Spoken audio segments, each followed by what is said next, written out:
Good morning all of you. कैसे हैं आप लोग? आई होप बहुत अच्छे होंगे और क्लासेस को एंजॉय कर रहे होंगे। हम लोग मध्यकालीन भारत के इतिहास को पढ़ रहे हैं और आज हम लोग चौथे चैप्टर को पढ़ने वाले हैं, मुगल साम्राज्य, जो काफ़ी महत्वपूर्ण है और काफ़ी इंटरेस्टिंग भी। और इसमें आप लोगों को खास करके काफ़ी महान शासकों के बारे में पढ़ने का मौका मिलेगा, जिसमें हम बाबर को भी देखेंगे, हुमायूं, अकबर, जहांगीर, शाहजहां और औरंगजेब तक के कार्यकाल को पढ़ेंगे। तो चलिए शुरुआत करते हैं आज के क्लास की। और आज है आपका मुगल साम्राज्य। मध्यकाल में किसी भी शासक के लिए भारतीय उपमहाद्वीप जैसे बड़े क्षेत्र पर जहां लोगों एवं संस्कृतियों में इतनी अधिक विविधता हो, शासन कर पाना अत्यंत ही कठिन कार्य था। आपने पूर्ववर्तियों के विपरीत मुगलों ने एक साम्राज्य की स्थापना की और वह कार्य पूरा किया जो अब तक केवल छोटी अवधियों के लिए ही संभव जान पड़ता था। यानी कि आपका जो देश है ये काफ़ी सांस्कृतिक विविधता यहाँ देखने को मिलती है। यहाँ अलग अलग तरह के संस्कृतियों के लोग रहते हैं, अलग अलग तरह के विचारधाराओं के लोग रहते हैं और ऐसे क्षेत्र पर ज़्यादा दिनों तक कंट्रोल बना पाना आसान नहीं होता था। बहुत कम समय तक लोग कंट्रोल कर पाते थे, लेकिन आगे चल करके जब मुगल राजवंश आया तो इन्होंने बहुत बड़े क्षेत्र पर अपना अधिकार कायम करने में सफलता प्राप्त कर लिया है। और इसमें हम लोग देख रहे हैं और क्या खास बातें हैं जो हमें देखनी है। आगे कह रहा है 16वीं सदी के उत्तरार्ध से इन्होंने दिल्ली और आगरा से अपने राज्य का विस्तार शुरू किया और 17वीं शताब्दी में लगभग संपूर्ण महाद्वीप पर अधिकार प्राप्त कर लिया। उन्होंने प्रशासन के ढांचे तथा शासन संबंधी जो विचार लागू किए वे उनके राज्य के पतन के बाद भी टिके रहे। यानी कि जो मुगल हैं इन्होंने जो प्रशासनिक, जो न्यायिक, जो अन्य ढांचे, जो तौर तरीके, जो कार्य पद्धति को लागू किया, ये लंबे समय तक भारतवर्ष में बना रहा, अंग्रेजों के टाइम पीरियड तक। यानी कि अपने आप में काफ़ी ठोस व्यवस्था इन्होंने स्थापित किया है, ये चीज़ें याद रखिएगा। आगे कह रहा है वे उनके राज्य के पतन के बाद भी टिके रहे। यह एक ऐसी राजनैतिक धरोहर थी जिसके प्रभाव से उपमहाद्वीप में उनके पश्चात आने वाले शासक अपने को अछूता ना रख सके। यानी कि इनके द्वारा जो प्रशासनिक और बाकी चीज़ें स्थापित की गई हैं वो अपने अपने क्षेत्र में लंबे समय तक बनी रही। इनके पतन के बाद जो भी शासक आए, जो भी लोग आए, उन्होंने भी इसको फॉलो किया, इसका फ़ायदा उठाया था। आगे कह रहा है आज भारत के प्रधानमंत्री स्वतंत्रता दिवस पर मुगल शासकों के निवास स्थान दिल्ली के लाल किले की प्राचीर से ही राष्ट्र को संबोधित करते हैं। आज हमारे जो राष्ट्रपति, प्रधानमंत्री होते हैं, ये लोग क्या करते हैं, उन्हीं जगहों का यूज़ कर रहे हैं जो मुगलों ने बनवाए हैं। खास करके लाल किला, आप सभी को पता है कि लाल किले के प्राचीर से ही आपके स्वतंत्रता दिवस के अवसर पर जब देश आज़ाद हुआ था 15 अगस्त को, प्रधानमंत्री के द्वारा यहीं से राष्ट्र को संबोधित किया जाता है। यहीं से राष्ट्र को ये संबोधित करके अपनी बातों को कहते हैं। ये लाल किला किसने बनवाया है?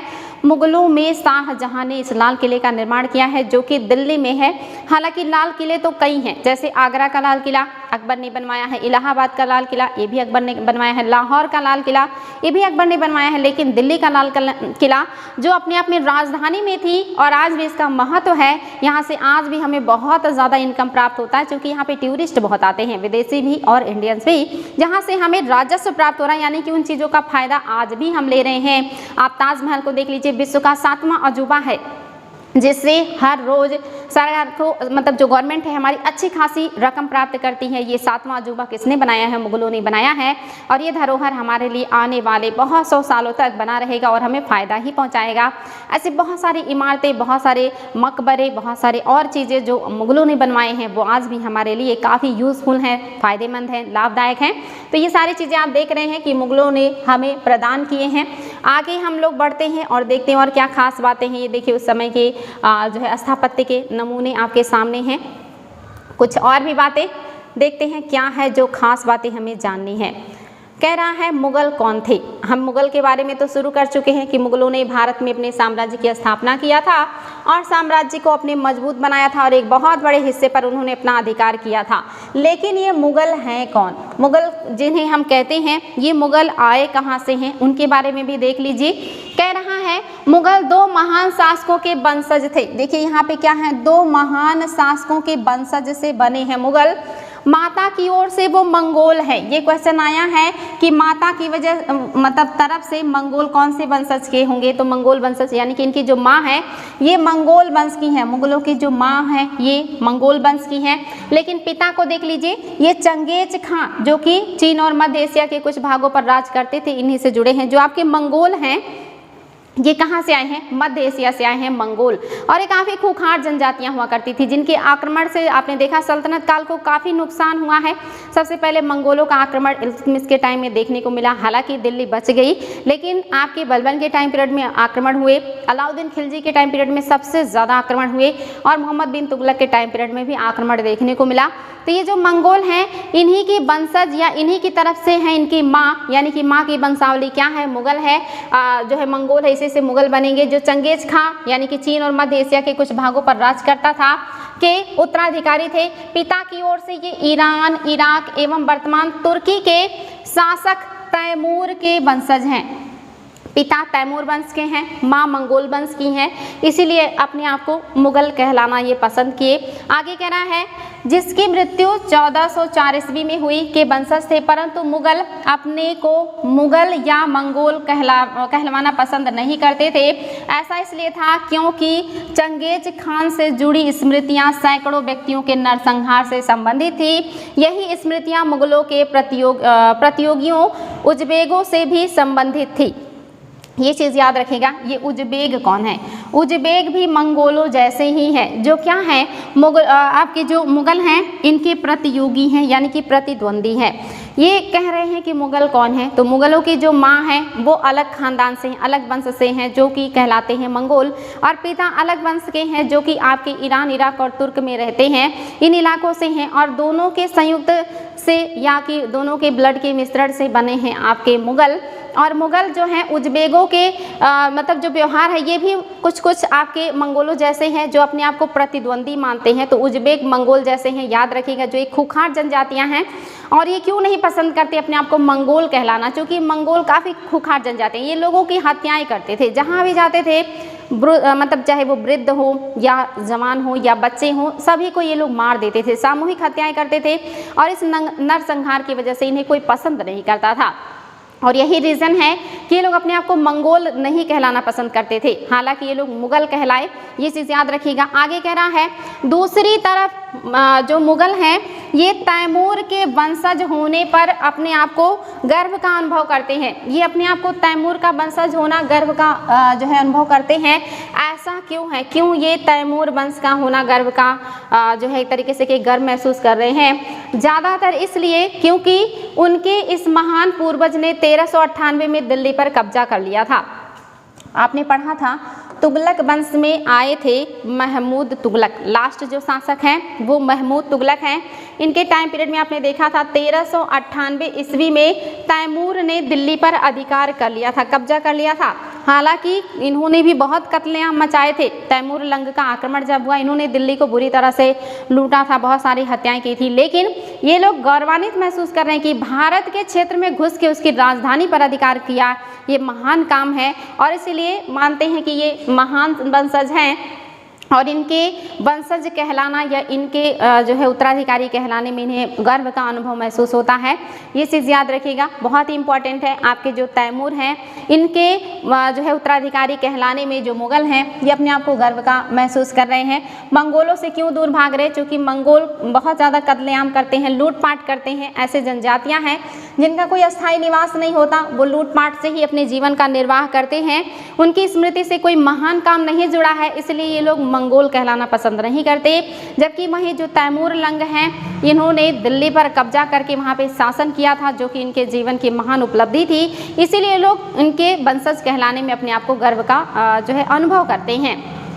आगे कह रहा है तैमूर उनके उत्तराधिकारी और मुगल सम्राटों का एक लघु चित्र है। यहाँ पे एक लघु चित्र है जिसमें तैमूर हैं और उनके उत्तराधिकारी हैं। अभी हम उनको देख लेते हैं।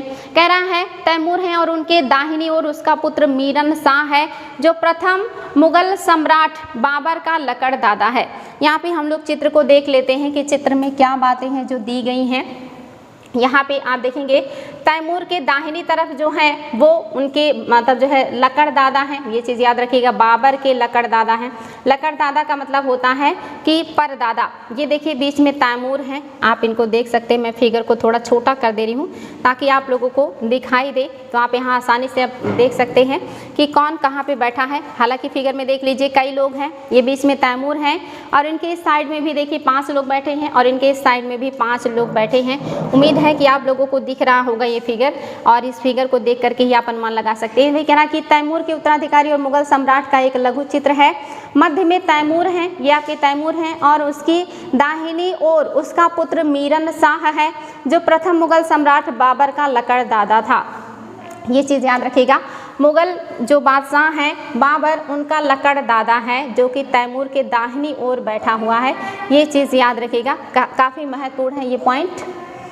तो आपके हिसाब से कौन है? ये हैं आपके तैमूर, और इनके दाहिनी तरफ जो बैठे हैं ये हैं लकड़ दादा, बाबर के लकड़ दादा हैं। याद रखिएगा कौन हो जाएंगे? लकड़ दादा हो जाएंगे। मैं इसको लिख दे रही हूँ ताकि आप लोगों को दिक्कत ना हो, यहाँ पे दूर करके लिख रही हूँ ताकि दिखाई दे। ये हैं लकड़ दादा, लकड़ दादा हैं बाबर के। उसके बाद क्या कह रहा है? और उसके बाद अबू सैद बाबर के दादा, यानी कि बाबर के दादा हैं, ये हैं आपके बाबर के दादा हैं जिनका नाम है अबू सैद। बाबर के दादाजी जिनका नाम है अबू सैद, इनके बारे में देख लीजिए। ये हैं अबू सैद, अबू सैद जो कि क्या है? बाबर के दादा हैं, बाबर के दादा। आगे कह रहा है तैमूर के बाईं ओर सुल्तान मोहम्मद मिर्जा बाबर के परदादा हैं। ये बाईं ओर हैं जिनका नाम क्या है? याद रखिएगा, इनका नाम है सुल्तान मोहम्मद मिर्जा। ये बाबर के परदादा हैं, परदादा हैं, बाबर के परदादा हैं। इसके बाद उमर शेख मिर्जा बाबर के पिता हैं। ये हैं उमर शेख मिर्जा, उमर शेख मिर्जा यानी कि बाबर के पिता, बाबर के पिता हैं। उसके बाद क्या है? तैमूर के दाहिनी ओर तीसरे, चौथे और पांचवें व्यक्ति मुगल सम्राट बाबर, अकबर और शाहजहां हैं। यहाँ पे हैं आपके, ये हैं बाबर, बाबर, और ये हैं अकबर, अकबर, और उसके बाद हैं आपके शाहजहां। यहाँ पे हैं शाहजहां, शाहजहां हैं।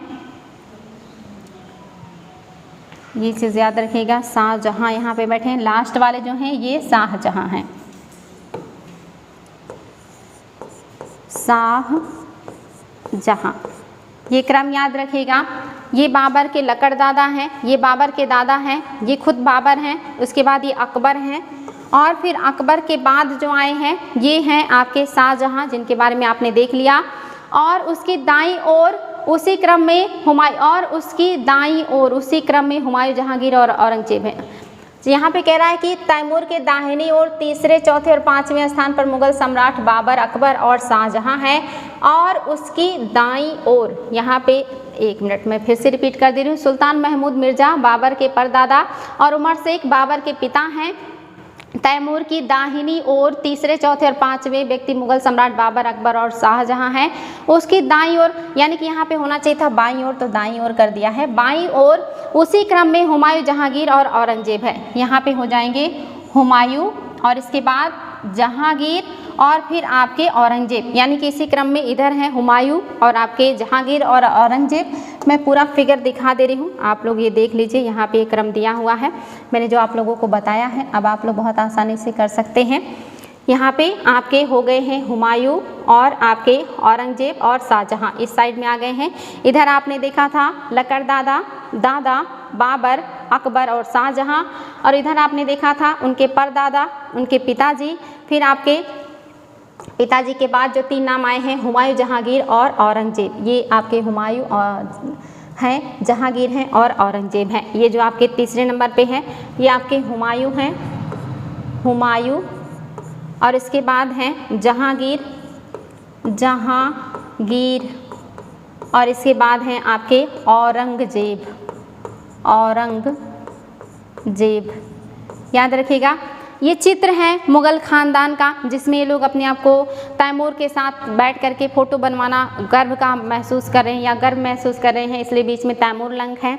उनके दाहिनी तरफ हैं 5 शासक और उनके बाएं तरफ भी हैं 5 शासक। ये मुग़लों की पूरा ख़ानदान है जो कि लकड़ दादा, परदादा, दादा, बाबर और उसके बाद हुमायूं, अकबर, जहांगीर, शाहजहां और औरंगजेब तक की वंशावली को यहाँ पर दिखाया गया है। आप लोग इसको ध्यान से देख लीजिएगा, यहाँ पे दिया हुआ है ये फिगर में। आगे बढ़ते हैं और देखते हैं और क्या खास बातें हैं जो हमें जाननी हैं। उन्होंने अपनी वंशावली का प्रदर्शन चित्र बनाकर किया। प्रत्येक मुगल शासक ने तैमूर के साथ अपना चित्र बनवाया। चित्र 1 को देखिए जो तैमूर और मुगलों के समूह में तस्वीर प्रस्तुत कर रहा है। तस्वीर आप लोगों ने देख लिया है और मुगल राजवंश के जितने लोग हैं आपने उन्हें भी देख लिया है। अब चलिए बढ़ते हैं आगे। कह रहा है मुगल सैन्य अभियान। मुगल सैन्य अभियान के बारे में देख लेते हैं हम।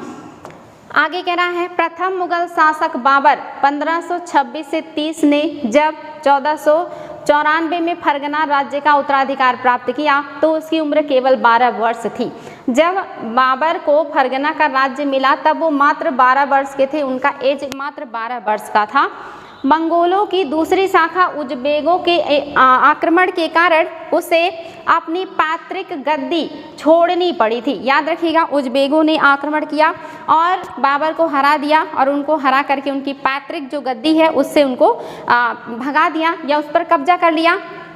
अनेक वर्षों तक भटकने के बाद उसने 1504 में कहाँ पे अधिकार किया है? काबुल पे। 1504 में काबुल पे बाबर ने अधिकार कर लिया। उसने 1526 ईस्वी में इब्राहिम लोदी के खिलाफ युद्ध किया था। आप सभी को पता होगा 1526 में इन्होंने पानीपत का प्रथम युद्ध लड़ा था। चलिए हम लोग दूसरे आगे बढ़ते हैं और फिर खाली पेज में इसको देखते हैं, उसको नोट करते हैं। यहाँ पे थोड़ा स्पेस है, यहाँ पे बात कर लेते हैं कि बाबर ने कौन कौन से युद्ध जो हैं लगातार भारत में लड़े हैं। तो आपने देखा 12 वर्ष की आयु में राजा बने, लेकिन उज़्बेकों ने उनका सिंहासन छीन लिया, उनके साम्राज्य पे अधिकार किया। उनके पास कोई रास्ता नहीं रहा भारत की तरफ बढ़ने के अलावा। भारत की तरफ बढ़ते हैं और फिर आपने देखा कि किस तरह से उन्होंने अपने कब्जे में कुछ क्षेत्र लिए और उसके बाद वो दिल्ली की तरफ बढ़े। दिल्ली के शासक इब्राहिम लोदी थे, उनके बीच इनका पानीपत का प्रथम युद्ध हुआ है। ये पानीपत का प्रथम युद्ध है, ये फर्स्ट है जो हुआ है 1526 में इब्राहिम लोदी और बाबर के बीच, जिसमें बाबर जो है वो जीत गए और इब्राहिम लोदी युद्ध भूमि में लड़ते हुए मारे गए। इसके बाद इन्होंने जो दूसरा महत्वपूर्ण युद्ध लड़ा था वो था 1527 का खानवा का युद्ध। खानवा का युद्ध लड़ा था। इसमें जो शासक थे वो कौन थे? राणा सांगा।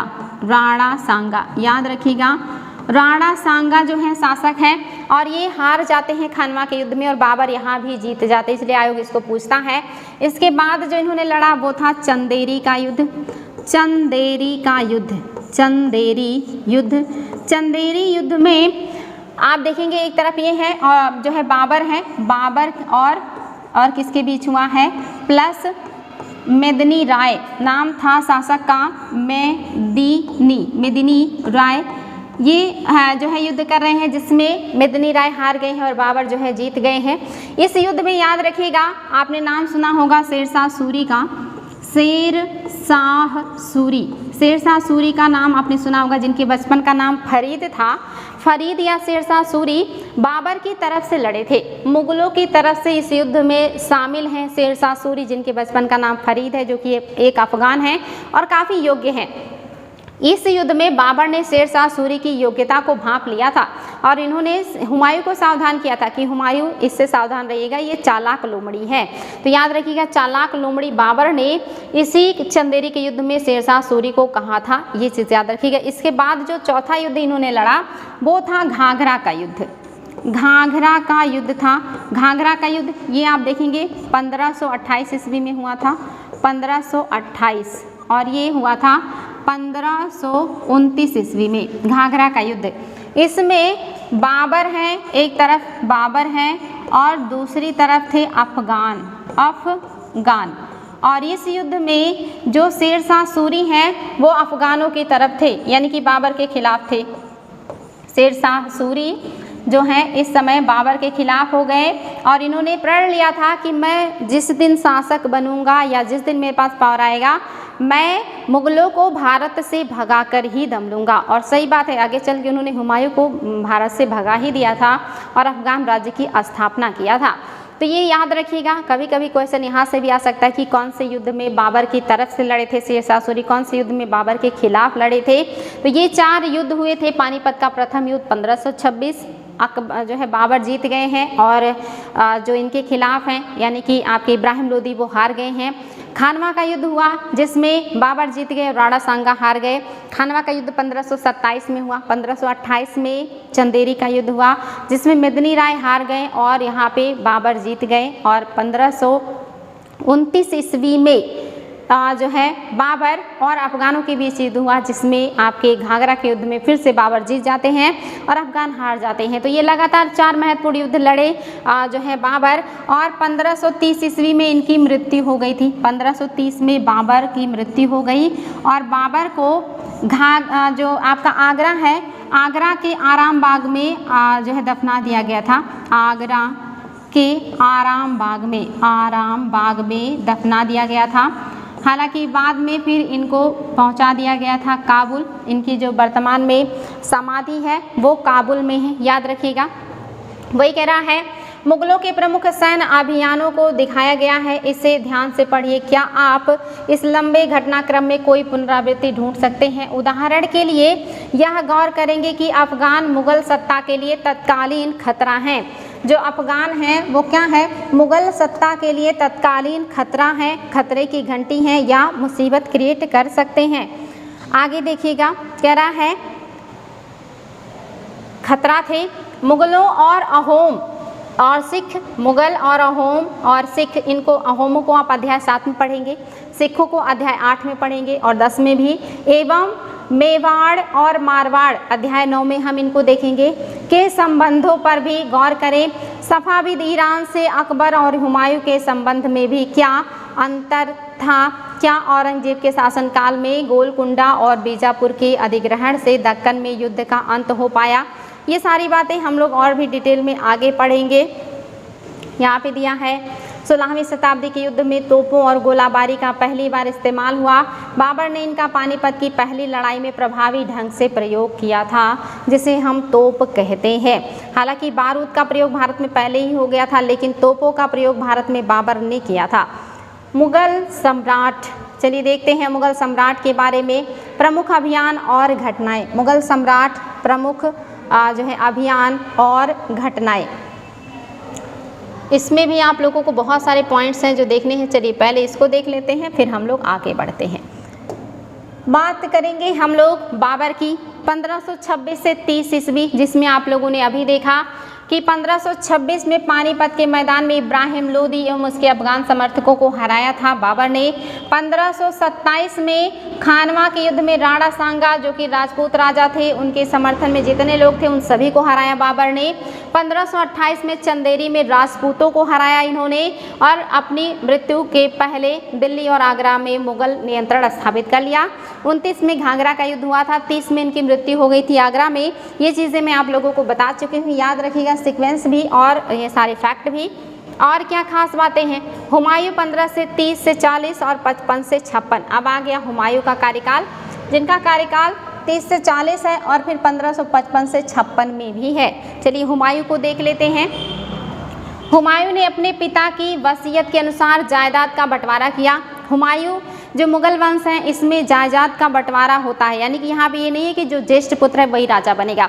यहाँ पे अलग ही परंपरा है कि राजा की मृत्यु के बाद उसके साम्राज्य को सभी बच्चों में बांट दिया जाएगा।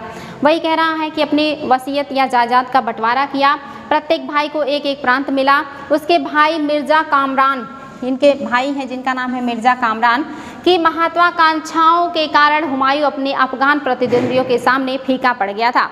यानी कि हुमायूं के जो भाई हैं कामरान हैं, इसके अलावा अस्करी हैं और हिंदाल हैं। जो बाबर हैं इनके 4 बच्चे हैं। एक तो आप देख रहे हैं हुमायूं हैं जो कि सबसे बड़े बेटे हैं, दूसरे हैं आपके कामरान, तीसरे हैं आपके अस्करी और चौथे हैं हिंदाल हैं, और एक बेटी भी हैं हिंदाल। इसके बाद एक और बेटी भी है जिनका नाम है गुलबदन बेगम, ये इनकी पुत्री थी। ये 5 उनके बच्चे हैं, आप देख रहे हैं। पहले हुमायूं हैं जो सबसे बड़े हैं, दूसरे कामरान हैं जो सबसे ज़्यादा हुमायूं को परेशान करते हैं, तीसरे अस्करी हैं, चौथे हिंदाल हैं। हिंदाल ने हुमायूं को बाद में मदद किया, और 5वीं हैं गुलबदन बेगम। ये 5 बच्चे हैं बाबर के। लेकिन बाबर की मृत्यु के बाद हुमायूं ने अपने साम्राज्य को इन चारों भाइयों में बांट दिया था। हुमायूं ने बड़ी उदारता का परिचय देते हुए पिता की मृत्यु के बाद साम्राज्य को सभी को बांट दिया था, सौंप दिया था। लेकिन कामरान ने इनको बहुत ज़्यादा परेशान किया। वही कह रहा है कि कारण हुमायूं और अफगान प्रतिद्वंदियों के सामने फीका पड़ गया। शेर खान ने हुमायूं को 2 बार हराया। 1539 में चौसा में और 1540 में कन्नौज में। ये क्वेश्चन बार बार आता है कि चौसा का युद्ध कब हुआ था और किसके बीच लड़ा गया था, तो दोनों बातें याद रखिएगा। 1539 में हुआ है, किसके बीच हुआ है, हुमायूं और शेरशाह सूरी के बीच में। 1540 में कन्नौज का युद्ध हुआ है, ये आपका ईयर बहुत इंपॉर्टेंट है, और ये किसके बीच हुआ है, ये भी शेरशाह सूरी और हुमायूं के बीच में। दोनों युद्ध में हुमायूं हारे हैं, इस युद्ध में पूरी तरह हार गए और भारत छोड़ के भागना पड़ा। 15 वर्षों तक निर्वासित रहे, इधर उधर मदद के लिए भटकते रहे। इसलिए यहाँ पे देखिए दिया है 30 से 40, जब हुमायूं का शेरशाह सूरी से जो है झगड़ा हुआ। देखिए 40 से 55, 15 वर्ष ये भारत में नहीं आ पाए, 55 में भारत में और 56 में इनकी मृत्यु हो गई सीढ़ियों से गिरने की वजह से। दीनपनाह नगर की स्थापना हुमायूं ने दिल्ली में किया था, और उसी में एक लाइब्रेरी थी, लाइब्रेरी की सीढ़ियों से उतर रहे थे ये, और फिर गिरने से इनकी मृत्यु हो गई थी। काफ़ी पढ़े लिखे शासक थे, किताबों का बड़ा शौक था, और ये प्रत्येक दिन अलग अलग कलर के कपड़े पहनते थे, क्योंकि हुमायूं को ज्योतिष में भी विश्वास था। ये चीज़ें याद रखिएगा। आगे कह रहा है कि 1540 में कन्नौज में इस पराजयों से उसे ईरान की ओर भागने को बाध्य होना पड़ा। ईरान में हुमायूं ने सफाविद शाह की मदद ली। उसने 1555 में दिल्ली पर पुनः कब्जा कर लिया, परंतु उससे अगले वर्ष इस इमारत में एक दुर्घटना से उसकी मृत्यु हो गई। यानी कि ईरान के सफाविद शासक या शाह से मदद मिलने के बाद इसने अपने साम्राज्य को प्राप्त तो कर लिया, लेकिन 55 में प्राप्त करने के बाद 56 में फिर से इनकी अचानक दुर्घटना से मृत्यु हो गई। और 55 में इन्होंने जो युद्ध लड़ा था वो था मच्छीबारा। ये क्वेश्चन भी आता है कि कौन से युद्ध से हुमायूं को दिल्ली का सिंहासन प्राप्त हुआ था, तो अफगानों और हुमायूं के बीच में हुआ था मच्छीबार या मच्छीबारा का युद्ध। ये मच्छीबारा भी कहलाता, मच्छीबार भी कहलाता। इसी युद्ध में हुमायूं जीते और उन्होंने वापस दिल्ली पर कब्जा कर लिया था 55 में, तो याद रखिएगा, इंपॉर्टेंट है। 56 में उनकी मृत्यु हो गई थी, और 56 में अकबर को दिल्ली पर अधिकार करने के लिए युद्ध लड़ना पड़ा था, पानीपत का द्वितीय युद्ध। अकबर का टाइम पीरियड देखिए 1556 में शुरू हुआ और 1605 तक चला। लगभग 50 वर्षों का टाइम पीरियड है, 1556 से 1605 ईस्वी, याद रखिएगा। चलिए आगे बढ़ते हैं और अकबर के बारे में देख लेते हैं। अकबर द ग्रेट, जिनका टाइम पीरियड काफ़ी महत्वपूर्ण है और आयोग में यहाँ से क्वेश्चन भी पूछे जाते हैं। तो अकबर का टाइम पीरियड आपने देखा 1556 से शुरू होकर 1605 तक चला। 1556 में अकबर राजा बन रहे हैं, और कौन से युद्ध से इन्हें गद्दी मिली है, तो पानीपत के द्वितीय युद्ध से। पानीपत के सेकेंड युद्ध से इन्हें सिंहासन प्राप्त हुआ है। और ये पानीपत का सेकेंड युद्ध किसके बीच हुआ है, हेमू जो आखिरी व्यक्ति है जिन्होंने विक्रमादित्य की उपाधि धारण की है। कभी कभी देखने को मिलेगा इस 14वें नंबर के शासक हैं जिन्होंने विक्रमादित्य की उपाधि धारण की है। तो हेमू और अकबर के बीच लड़ा गया था, या हेमू बैरम खां के बीच लड़ा गया। यहाँ पे हेमू की हत्या हुई और पानीपत का द्वितीय युद्ध अकबर जीत गए थे और दिल्ली के राजा बने। आगे देख लेते हैं। 13 वर्ष की अल्पायु में अकबर सम्राट बने। 13 वर्ष के ही थे अकबर जब हुमायूं की 1556 ईस्वी में दिल्ली में मृत्यु हो गई। उस समय ये बैरम खां के साथ पंजाब के क्षेत्र में विजय करने का प्रयास कर रहे थे, युद्ध में भूमि में थे।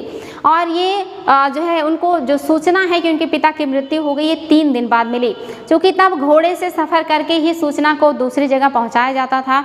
और दिल्ली से उस समय पंजाब, जो कि पाकिस्तान के इलाके में पड़ता है, वहाँ तक सूचना पहुँचाने में 2 से 3 दिन लग गए थे। और इस दरमियान हुमायूं की मृत्यु को जो है जनता के बीच ना जाए छुपा के रखा गया था। हुमायूं जैसे एक व्यक्ति को, जिनकी शक्ल हुमायूं से मिलती जुलती थी, उनको हुमायूं का कपड़ा पहना के छत पे घुमाया जाता था ताकि जनता विद्रोह ना करे या कोई आक्रमण ना करे। लेकिन 2-3 दिन बाद अकबर को ये पता चला कि उनके पिता नहीं रहे, और ये बात छिपी नहीं रही, दुश्मनों को भी पता चली और हेमू ने दिल्ली पर आक्रमण करने का प्लान बनाया या आक्रमण करने के लिए आगे बढ़े। दूसरी तरफ कलानौर नामक स्थान पे, ये क्वेश्चन आता कि अकबर का राज्याभिषेक कहाँ हुआ था, तो बैरम खां जो इनके संरक्षक थे, बैरम खां ने कलानौर नामक स्थान पर, जो कि पंजाब में है, कलानौर नामक स्थान पर ईंटों का चबूतरा बना करके उसी पर अकबर का राज्याभिषेक कर दिया जब वो मात्र 13 वर्ष के थे, और उनको दिल्ली का सुल्तान घोषित कर दिया। और वहाँ से बैरम खां और अकबर दिल्ली पर अधिकार करने के लिए आगे बढ़ जाते हैं। और फिर हेमू और बैरम खां अकबर के बीच युद्ध हुआ, पानीपत का सेकेंड युद्ध 1556 में, जिसमें अकबर का भाग्य ने साथ दिया, अकबर जीत गए। जबकि वो युद्ध को हार रहे थे, लेकिन आखिरी मोमेंट में जो हेमू है इनकी आंख में तीर लगी और फिर जनता जो उनकी मतलब सेना थी वो घबरा गई और जो निर्णय है ये अकबर के पक्ष में आया। अकबर दिल्ली के शासक बन गए थे। ये यहाँ से कहानी शुरू हो गई। उसके शासनकाल को 3 अवधियों में विभाजित किया जा सकता है। अकबर का टाइम पीरियड 3 अवधियों में बटा है। 1556 से 1570 के मध्य का जो काल है, अकबर अपने संरक्षक बैरम खां और उनकी घरेलू कर्मचारियों से स्वतंत्र हो गया। यानी कि इस टाइम पीरियड में ये बैरम खां और उनके जो घरेलू कर्मचारी हैं उनके नियंत्रण से स्वतंत्र हो गए थे। चूँकि ये अभी बहुत छोटे थे तो इसलिए बैरम खां के इनके ऊपर बहुत ज़्यादा प्रभुत्व था। और 56 से लेकर के 60 यानी कि लगभग 4 वर्षों तक बैरम खां का बहुत ज़्यादा कंट्रोल था। लेकिन जैसे जैसे अकबर 17-18 साल के हुए तो इन्होंने सारे निर्णय खुद लेने का काम शुरू कर दिया और बैरम खां का धीरे धीरे करके पतन हो गया। इसके बाद 60 से 62 का जो टाइम पीरियड आता है, 2 साल का, 1560 से 62 का टाइम पीरियड, इसको पेटीकोट पर्दा शासन, पेटीकोट सरकार कहा जाता है। पर्दा शासन और पेटीकोट सरकार कहा जाता है। पेटीकोट सरकार कहा जाता है। याद रखिएगा, पर्दा शासन और पेटीकोट सरकार कहा जाता है 60 से 62 का जो टाइम पीरियड है। क्योंकि इसमें महामानगा, जीजीयानगा, आदम खां इन्हीं लोगों का प्रभुत्व था शासन में और अकबर के ऊपर भी, इसीलिए इस टाइम पीरियड को पर्दा शासन और पेटीकोट सरकार कहा गया। हालांकि अकबर स्वतंत्र रूप से बहुत सारे निर्णय ले रहे थे, लेकिन बहुत सारे इतिहासकारों ने ऐसी उपमा भी दी है। तो ये चीज़ याद रखिएगा। ये टाइम पीरियड कब का है? 60 से 62 का। और 60 तक बैरम खां का प्रभुत्व रहा। 70 तक इनडायरेक्ट वे में अकबर के ऊपर काफ़ी लोगों का प्रभुत्व देखने को मिलता है। आगे कह रहा है कि उसने सूरी और अन्य अफगान निकटवर्ती राज्यों मालवा, गोंडवाना और अपने सौतेले भाई मिर्जा हाकिम और उज्बेकों के विद्रोह को दबाने के लिए सैन्य अभियान चलाए। अकबर ने, क्योंकि वो जब राज्य उनको मिला तो उनके सामने बहुत सारी चुनौतियां थी, बहुत सारे क्षेत्रों को जीतना था, जिसमें क्या क्या है, जो सूरी राजवंश है इसको भी जीतना था, इसके अलावा अफगानों को भी जीतना था, इसके अलावा निकट के राज्य जिसमें आपका मालवा है इसको भी जीता उन्होंने, गोंडवाना को भी जीता था। गोंडवाना की रानी का नाम आप लोगों ने सुना होगा। यहाँ पे जो महारानी थी वो काफ़ी वीर थी, जिन्होंने बहुत वीरता से युद्ध किया था, ये चीज़ याद रखिएगा। और अपने सौतेले भाई जिनका नाम था मिर्जा हकीम, इनके जो है विरोध का सामना भी इनको करना पड़ा था। और उज्बेकों के विद्रोह, उज्बेक आप जान रहे हैं जिन्होंने बाबर को उनके साम्राज्य से विस्थापित किया था और उस क्षेत्र पे आक्रमण किया था, मंगोलों की तरह ही हैं उज्बेक, इनको भी दबाना पड़ा था, इनके खिलाफ अभियान करने पड़े थे। 1568 में सिसोदियों की राजधानी चित्तौड़ और 1569 में रणथंभौर पर कब्जा कर लिया था। देखिए, चित्तौड़ पर भी इनका अधिकार हो गया है 1568 में, और 69 में इन्होंने रणथंभौर पर भी अधिकार कर लिया। 1570 और 85 के मध्य गुजरात के विरुद्ध सैन्य अभियान भी किए। सैन्य अभियान यहाँ पे आप देखेंगे 1570 में इन्होंने गुजरात पर अधिकार किया, लेकिन जैसे ही वापस दिल्ली जो है आगरा आए, वैसे ही फिर से गुजरात के लोगों ने विद्रोह करके अपने आप को स्वतंत्र कर लिया और इन्होंने फिर से गुजरात पर दूसरा आक्रमण किया और वहाँ पे पूरी तरह से कंट्रोल स्थापित किया। और इसी उपलक्ष्य में आप देखेंगे 1572 ईस्वी में, 1572 ईस्वी में इन्होंने बुलंद दरवाज़ा बनाया था। ये क्वेश्चन आता है कि बुलंद दरवाजे का निर्माण, बुलंद दरवाजे का निर्माण अकबर ने किस उपलक्ष्य में किया है? गुजरात विजय के उपलक्ष्य में किया था। बुलंद दरवाजा कब बनाया? 1572 में शुरू किया था और उसके आसपास बन के तैयार हुआ। और ये कहाँ है? फतेहपुर सीकरी में। फतेहपुर सीकरी कहाँ है? फतेहपुर सीकरी जो है ये आपके आगरा से 34 किलोमीटर दूर पश्चिम में है, जिसको बसाया था अकबर ने। यहीं पे इन्होंने बुलंद दरवाजे का निर्माण किया। और किस उपलक्ष्य में? गुजरात विजय के उपलक्ष्य में। ये क्वेश्चन भी आता कि अकबर ने पहली बार समुद्र कब देखा था? तो इसी गुजरात अभियान के दरमियान ही अकबर ने पहली बार समुद्र देखा था, क्योंकि इसके पहले उनके सारे अभियान इंटरनल पार्ट में थे, ये पहली बार समुद्र के तट तक पहुंचे थे। ये बात भी याद रखिएगा। आगे कह रहा है कि गुजरात में सैन्य अभियान किए। इन अभियानों के पश्चात उसने पूर्व में बिहार को भी जीता, बंगाल को भी जीता और उड़ीसा में भी अभियान चलाए थे। इन क्षेत्रों को भी अपने अंडर में किया। जिन्हें 1579-80 में मिर्जा हाकिम के पक्ष में हुए विद्रोह ने और जटिल कर दिया था। यानी कि ये अभियान तो कर ही रहे हैं, युद्ध तो कर ही रहे हैं, उसी समय उनके सौतेले भाई हैं जिनका नाम है मिर्जा हाकिम, इन्होंने भी विद्रोह करके उनके समस्या को और ज़्यादा बढ़ा दिया, उनके लिए समस्याएं और भी ज़्यादा क्रिएट कर दी थी। चलिए आगे बढ़ते हैं, देखते हैं और क्या खास बातें हैं। 1585-1605 के मध्य अकबर के साम्राज्य का विस्तार हुआ। उत्तर पश्चिम में अभियान चलाए गए, सफाविदों को हराकर कांधार पर कब्जा कर लिया गया। ये देखिए कांधार पर भी अकबर का कब्जा था। शासन यहाँ पे किसका था? सफाविदों का शासन था। यहाँ पर भी अकबर का कब्जा हो गया। दिल्ली से लेकर के दक्षिण में आप देख रहे हैं उड़ीसा तक का इलाका इन्होंने जीता है, बंगाल बिहार भी जीता है, कश्मीर भी जीता है। अब ये पश्चिमोत्तर क्षेत्रों में भी जा रहे हैं और सफाविदों को हराकर कांधार जो कि आपके अफगानिस्तान में पड़ता है वहाँ तक का साम्राज्य इनके अंडर में आ चुका है। देखिए कश्मीर को भी इन्होंने अपने साम्राज्य में जोड़ लिया था, यानी कि इसको भी जीत लिया था। मिर्जा हाकिम की मृत्यु के पश्चात काबुल को भी अपने राज्य में मिला लिया। ये जो मिर्जा हाकिम है उनके सौतेले भाई, इनकी मृत्यु होने के बाद इन्होंने देखिए आपकी जो काबुल है इसको भी अपने राज्य में मिला लिया था।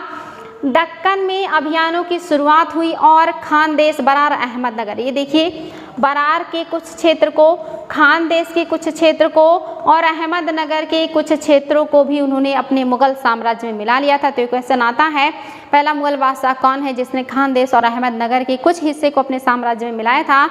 ये आपके अकबर ही हैं। हालांकि खानदेश के किले को जीतने के लिए अकबर को कहा जाता है कि सोने की चाबी की ज़रूरत पड़ी, यानी कि बहुत ज़्यादा रिश्वत खिलाने पड़े, तब जा कर के ये खानदेश के किले पर अधिकार कर पाए थे। आगे कह रहा है उसने अपने राज्य में इन सभी को मिला लिया। अपने शासन के अंतिम वर्षों में अकबर की सत्ता राजकुमार सलीम के विद्रोह के कारण लड़खड़ाई। यही सलीम आगे चलकर सम्राट जहांगीर कहलाया। यानी कि अकबर का जो साम्राज्य है या जो सत्ता है ये इनके अपने ही बेटे ने आखिरी टाइम में जाकर के काफ़ी कमज़ोर कर दिया, क्योंकि अकबर लगभग 50 वर्षों तक शासक बने रहे। और आपको पता है कि जब कोई शासक लंबे समय तक राजा बना रह जाता है तो राजकुमारों से फिर इंतजार नहीं होता, सब्र नहीं होता, उन्हें बहुत जल्दी रहती है राजा बनने की। और चूंकि अकबर काफ़ी प्रभावशाली शक्तिशाली राजा हैं तो उन्होंने सारी चीज़ें अपने कंट्रोल में ले रखी थी। इसी वजह से इनका जो बेटा सलीम है ये बार बार जो है आगरा से इलाहाबाद जा कर के बार बार इनके खिलाफ विद्रोह कर देता था, बगावत कर देता था। और इसी सलीम के कहने पर इनके अकबर के जो दोस्त हैं अबुल फजल, इनकी जो है हत्या हो गई थी। ये बात भी याद रखिएगा, क्वेश्चन आता है कि अबुल फजल की हत्या किसने करवाई थी? तो अबुल फजल की हत्या सलीम ने करवाई थी। वो भी एक बुंदेला सरकार की मतलब बुंदेला सरदार था, उससे करवाई थी। तो अबुल फजल की हत्या करवा दिया था शाहजहां तब जहांगीर ने ही, क्योंकि ये अकबर के बहुत अच्छे दोस्त थे और अकबर को बहुत ज़्यादा मदद करते थे। क्योंकि अकबर अबुल फजल को बुलवाते हैं, ये दक्षिण में थे अभियान पे, अकबर बुलाते हैं कि आप आइए और सलीम को समझाइए। ये रास्ते में ही थे, तभी जहांगीर ने इनकी हत्या करवा दी थी। ये चीज़ याद रखिएगा। अकबर से जुड़ी कुछ और महत्वपूर्ण बातें, जैसे अकबर ने 1562 ईस्वी में और 1563 में क्या किया है, ये बात याद रखिएगा। 62, 63 और आपका 1564 में ये कुछ घटनाएं हुई हैं। 1562 में इन्होंने दास व्यापार को रोक दिया था, दास व्यापार को 62 में रोक दिया था। 63 में इन्होंने धार्मिक कर जो है ये समाप्त कर दिए थे, धार्मिक कर समाप्त कर दिया था।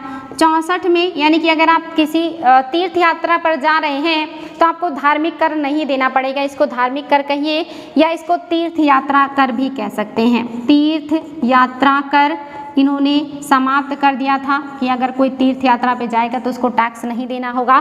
दास व्यापार पर देखिए प्रतिबंध लगा दिया है इन्होंने। ये क्वेश्चन पूछा जाता है कि कब अकबर ने प्रतिबंध लगाया था दास व्यापार पे, कब उन्होंने तीर्थ यात्रा कर समाप्त किया, कब उन्होंने जजिया समाप्त कर दिया था? तो ये देखिए बहुत ही ज़्यादा इम्पोर्टेंट है, जजिया उन्होंने समाप्त किया है 1564 में। और आपने नाम सुना होगा इबादत खाने का, इबादत खाना, इबादत खाना वेरी वेरी इंपॉर्टेंट है, ये सारे एग्जाम में पूछे जाते हैं। इबादत खाना की स्थापना इन्होंने कब किया है? 1575 ईस्वी में किया है। कहाँ पे किया था? फतेहपुर में। फतेहपुर सीकरी में ही किया था। फतेहपुर सीकरी में 1575 में इबादत खाना बनवाया था। इबादत खाना क्या था? वहाँ विभिन्न धर्मों के विद्वान, गुरु या जानकार लोग आकर के अकबर के साथ बातें कर सकते थे। लेकिन ये शुरुआत में नहीं है, जब 75 में स्थापित हुआ तब सिर्फ यहाँ पे इस्लाम धर्म के ही उलेमा और जो बाकी पढ़े लिखे जानकार लोग होते थे, विद्वान लोग होते थे, वो आते थे। लेकिन 75 में जब इन्होंने स्थापित किया, 76, 77, 78 तक, यानी कि लगभग 3 सालों तक यहाँ पे ये सिर्फ इस्लाम धर्म के विद्वानों से ही बात करते थे, विचार विमर्श करते थे। लेकिन उन्होंने देखा कि उनके आपस में ही टकराव होने लगते थे, शिया और सुन्नी आपस में लड़ने लगते थे और किसी मुद्दे पर कोई निष्कर्ष नहीं निकल पाता था। इस बात से नाराज होकर के आज ही जाकर के अकबर ने 1578 में, ये क्वेश्चन आता है कि कब इबादत खाने को सभी के लिए खोल दिया इन्होंने? 1578 में इबादत खाने को सभी धर्मों के लिए खोल दिया कि सभी धर्मों के विद्वान आएंगे और अपनी बातों को मुझे बताएंगे। और इसका इफेक्ट अकबर के ऊपर बहुत ज़्यादा देखने को मिला। अकबर को लगा कि वाकई में सभी धर्मों में एक ही तरह की अच्छी बातें कही जाती हैं, सभी धर्म अच्छी बातें बताते हैं, अच्छे आचरण करने की सीख देते हैं, और यहाँ से इनका विचार काफ़ी बदला था।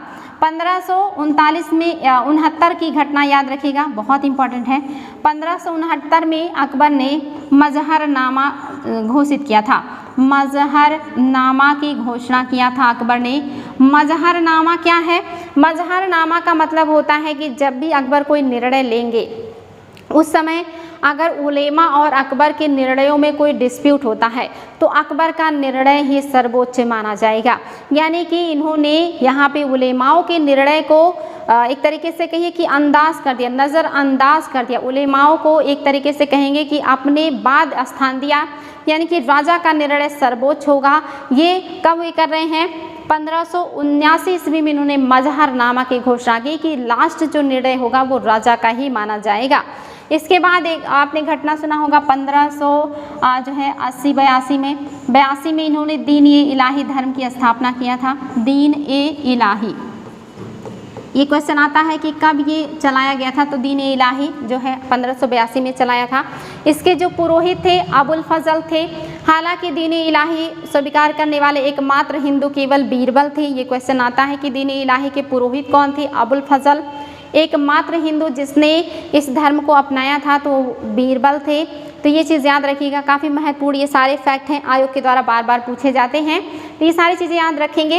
इसके अलावा अकबर ने सती प्रथा को भी रोकने का काम किया था, बाल विवाह को भी रोकने का काम किया था।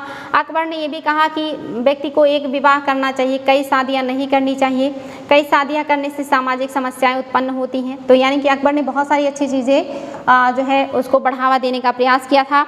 अकबर ने झरोखा दर्शन देना शुरू किया था, अकबर ने तुलादान शुरू किया था। ये सारी चीज़ें याद रखिएगा, झरोखा दर्शन, तुलादान, ये सब अकबर का शुरू किया हुआ है।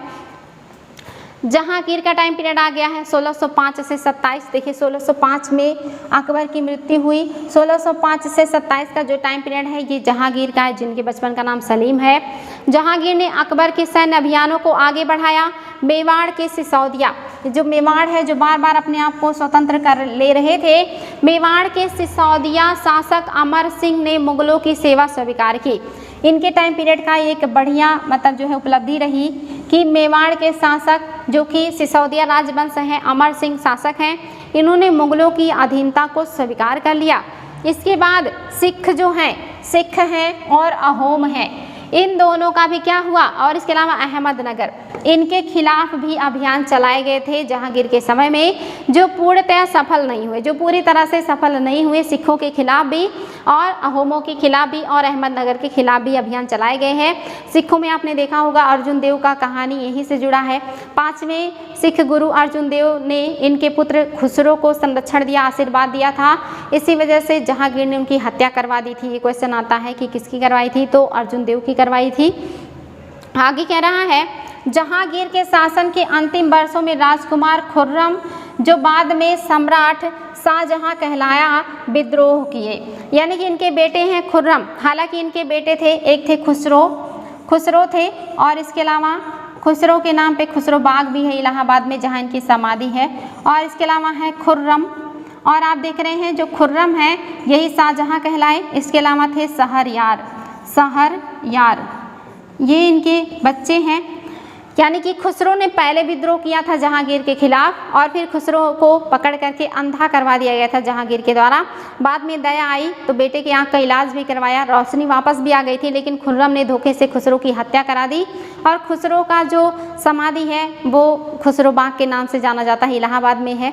ये जो खुर्रम है यही शाहजहां के नाम से आगे चल के राजा बनेंगे और इन्होंने भी बहुत सारे विद्रोह किए थे और जिसकी वजह से जहांगीर का शासन लास्ट में लड़खड़ाया था। शहरयार भी इन्हीं के बेटे हैं जिनसे नूरजहां ने अपनी बेटी लाडली बेगम का विवाह किया था, तो ये भी याद रखिएगा। ये जो है नूरजहां के दामाद हैं, नूरजहां के ये दामाद हैं। नूरजहां आप सभी को पता है कि इनकी पत्नी बनी थी बाद में नूरजहां के बचपन का नाम मेहरुन्निसा था। ये क्वेश्चन भी आता है कि नूरजहां के बचपन का नाम क्या था, मेहरुन्निसा। नूरजहां नाम तो इनको जहांगीर ने दिया था, पहले नूर महल और फिर नूरजहां नाम दे दिया था, तो ये याद रखिएगा। इनके बचपन का नाम मेहरुन्निसा। इन्हीं की बेटी थी लाडली बेगम जो कि इनके पहले पति शेर अफगान से उत्पन्न हुई थी, तो शेर अफगान की पुत्री लाडली बेगम का विवाह शहरयार से किया था जो कि इनके दामाद हो गए थे। तो ये 3 बच्चे रहे जहांगीर के, जिसमें से खुसरो की मृत्यु हो गई।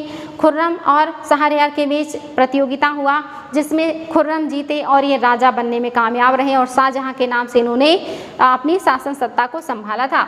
आगे कह रहा है कि जो जहांगीर हैं, जहांगीर की पत्नी जिनका नाम था नूरजहां ने शाहजहां को हाशिए पर धकेलने के प्रयास किए जो असफल रहे। नूरजहां चाहती थी कि शाहजहां राजा ना बने बल्कि इनके दामाद शहरयार जो है ये राजा बने, लेकिन इनका ये मंशा सफल नहीं हुआ, इनको जो है असफलता मिली। क्योंकि इनके जो भाई थे आसफ खान, इन्होंने जो है अपनी बेटी जिनका नाम था जो है आपकी मुमताज़ महल का विवाह किया था खुर्रम के साथ। याद रखिएगा, नूरजहां के भाई ने अपनी पुत्री जिनका नाम मुमताज़ महल है उनका विवाह किया था खुर्रम के साथ, इसलिए नूरजहां के भाई खुर्रम को सपोर्ट कर रहे थे और जो नूरजहां है ये शहरयार को। लास्ट में खुर्रम जो है ये जीत जाते हैं और शाहजहां के नाम से शासक बनते हैं। जो आपकी नूरजहां है इनको कैद करके लाहौर के जेल में बंद कर दिया जाता है। मृत्यु होने पर जहांगीर और का मकबरा भी लाहौर में ही बनाया गया। नूरजहां की मृत्यु होने पर भी इनका मकबरा लाहौर में ही उनके बगल में बना दिया गया। तो याद रखिएगा ये दोनों लोगों का जो मकबरा है वो इंडिया में नहीं है बल्कि लाहौर में है। चलिए देखते हैं और क्या खास बातें हैं। अब आ गया टाइम पीरियड आपके शाहजहां का। आपने देखा अकबर को, अकबर के बाद आपने जहांगीर को देखा। ये हैं आपके शाहजहां जिनका समय है 1627 से 1658 ईस्वी। 1627 से 58 जो ईस्वी है ये टाइम पीरियड है शाहजहां का, जिनके बचपन का नाम है खुर्रम। देखते हैं इनके बारे में। दक्कन में शाहजहां के अभियान जारी रहे। अफगान अभिजात खान जहां लोदी ने विद्रोह किया और वह पराजित हुआ। खान जहां जो लोदी हैं इन्होंने विद्रोह किया था और पराजित भी हुए। अहमदनगर के विरुद्ध अभियान हुए जिसमें बुंदेलों की हार हुई और ओरछा पर कब्जा कर लिया गया। उत्तर पश्चिम में बल्ख पर कब्जा करने के लिए, ये याद रखिएगा, बल्ख का अभियान किसने किया है, ये आयोग ने क्वेश्चन पूछा है, शाहजहां ने किया है बल्ख का अभियान। कहाँ है, उजबेगों के विरुद्ध अभियान है बल्ख का अभियान जो असफल रहा। परिणाम स्वरूप कांधार सफाविदों के हाथ में चला गया। ये जो कांधार है जिस पर अकबर का अधिकार था ये जहांगीर के बाद शाहजहां के टाइम पीरियड में इनके हाथ से चला गया।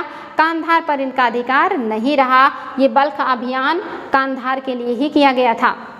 1632 में अंततः अहमदनगर को मुगलों के राज्य में मिला लिया गया। देखिए अहमदनगर के कुछ हिस्से को अकबर भी अपने साम्राज्य में मिलाने में सफल रहे, लेकिन अहमदनगर को पूरी तरह से मुगल साम्राज्य में किसने मिलाया, शाहजहां मिलाने में कामयाब रहे। ये क्वेश्चन भी आता है कि अहमदनगर को पूरी तरह से मुगल साम्राज्य में किसने मिलाया है, तो ये मिलाया है आपके शाहजहां ने और इसी उपलक्ष्य में इनको शाहजहां की उपाधि भी दी गई थी। आगे कह रहा है कि और बीजापुर की सेनाओं ने सुलह के लिए निवेदन किए थे, यानी कि इन क्षेत्रों पर इनका काफ़ी कंट्रोल हुआ। 1657-58 में शाहजहां के पुत्रों के बीच उत्तराधिकार को लेकर झगड़ा शुरू हो गया। इसमें औरंगजेब की विजय हुई और दारा शिकोह समेत उसके 3 भाइयों को मौत के घाट उतार दिया गया। यानी कि जो आपके शाहजहां हैं इनका विवाह हुआ था मुमताज़ महल से, जो कि नूरजहां के भाई असमत के मतलब जो है एक मतलब जो है आसफ खां के पुत्री से हुआ था। आसफ खां और इसके अलावा इनकी माँ का नाम था असमत बेगम। नूरजहां की माँ का नाम था असमत बेगम। असमत बेगम ने गुलाब से इत्र निकालने की विधि को ढूंढा था। ये क्वेश्चन आता है कि गुलाब से इत्र निकालने की विधि को किसने ढूंढा? असमत बेगम ने, जो नूरजहां की माँ थी।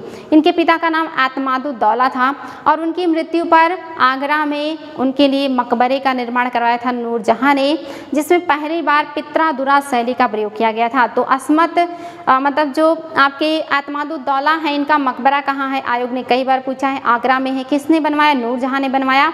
किसका बना है? सफ़ेद संगमरमर का। सफ़ेद संगमरमर में बनने वाली पहली इमारत है एतमादुद्दौला का मकबरा, जो कि नूरजहां ने आगरा में बनवाया है। और पित्रा-दुरा शैली का प्रयोग भी पहली बार इसी में हुआ था। पित्रा-दुरा शैली का मतलब होता है संगमरमर की दीवारों पर जड़ाऊ काम करना, और जड़ाऊ काम मतलब कीमती पत्थर, धातुएं, ये सारी चीज़ें जड़ देना संगमरमर की दीवारों पर, इसी को कहते हैं पित्रा-दुरा शैली।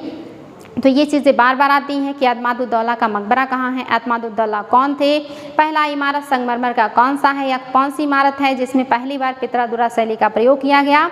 ये सारे क्वेश्चन आयोग ने बार बार पूछे हैं, तो याद रखिएगा, महत्वपूर्ण है। आगे देखिए, आपके जहांगीर के बारे में आपने देखा, शाहजहां के बारे में भी देखा कि शाहजहां का टाइम पीरियड काफ़ी लंबा रहा और इनके टाइम पीरियड में स्थापत्य कला का बहुत ज़्यादा विकास हुआ। इसीलिए मुगल काल में स्थापत्य का स्वर्णकाल शाहजहां के काल को कहा जाता है। मुगल काल में चित्रकला का स्वर्णकाल जहांगीर के टाइम पीरियड को कहा जाता है, और मुगल काल का स्वर्णकाल अकबर के टाइम पीरियड को कहा जाता है। तो स्थापत्य कला की अगर बात करेंगे तो जो आपके शाहजहां हैं, इन्होंने दिल्ली का लाल किला बनवाया। इसके अलावा जामा मस्जिद दिल्ली का बनवाया। इसके अलावा आप देखेंगे जो आपका आगरे का लाल किला है जो अकबर ने बनाया था, इसमें मोती मस्जिद और दीवाने आम, दीवाने खास, ऐसे बहुत सारी इमारतें इन्होंने बनवाई थी। साथ ही सबसे सुंदर जो आपका नमूना है वो है ताजमहल, जो दुनिया का 7वां अजूबा माना जाता है। इसका निर्माण बनाने का एक तरीके से श्रेय इन्हीं को है। लगभग 20 से 21 वर्ष ये बनने में लगा था और ये अद्भुत या आश्चर्यजनक निर्माण शाहजहां के द्वारा ही कराए गए थे। जो उनकी प्रिय पत्नी, जिनका नाम था मुमताज़ महल, उन्हीं की याद में बनाया गया था, जिनसे इनको 14 संतान प्राप्त हुई थी, जिसमें से 7 की मृत्यु हो गई थी और 7 ही बचे थे। और प्रसव पीड़ा के दरमियान 1632 में मुमताज़ महल की भी मृत्यु हो गई थी। तो मुमताज़ महल से पुत्रियां और इनको लगभग 3 से 4 पुत्र भी प्राप्त हुए थे, जो कि आगे चल के उत्तराधिकार का युद्ध लड़ते हैं और ये झगड़ा शुरू हो जाता है, जिसमें औरंगजेब विजयी हुए और इन्होंने दारा शिकोह समेत उसके 3 भाइयों को मौत के घाट उतार दिया था। शाहजहां को उसकी शेष जिंदगी के लिए आगरे में कैद कर दिया गया। यानी कि शाहजहां बीमार हुए और फिर उनको औरंगजेब ने आगरा के किले में बंद कर दिया और कहा जाता है कि अंतिम समय उनका बड़ा दुखद रहा, बड़ा दुखदायी रहा। लास्ट में मृत्यु होने पर उनको अपने बेटों का एक तरीके से सानिध्य भी नसीब नहीं हुआ। साधारण नौकरों के द्वारा ताजमहल में ही उनकी पत्नी के बगल में उनको दफन कर दिया गया। इनकी जो बेटी थी, जिनका नाम था जहां आरा, जो सबसे बड़ी बेटी थी, उन्होंने ही इनकी सेवा की थी अंतिम समय में। दारा शिकोह सबसे बड़े बेटे थे, जिनको शाहजहां बहुत पसंद करते थे। उनको इन्होंने शाह इकबाल की उपाधि दी थी। ये क्वेश्चन आता है कि शाह इकबाल की उपाधि किसे मिला था? तो शाह इकबाल की उपाधि मिला था दारा शिकोह को। और ये जो है सबसे बड़े बेटे हैं जहांगीर के, शाहजहां के। शाह इकबाल जो है, याद रखिएगा, इनको 60,000 का मनसब भी दिया था जहांगीर ने।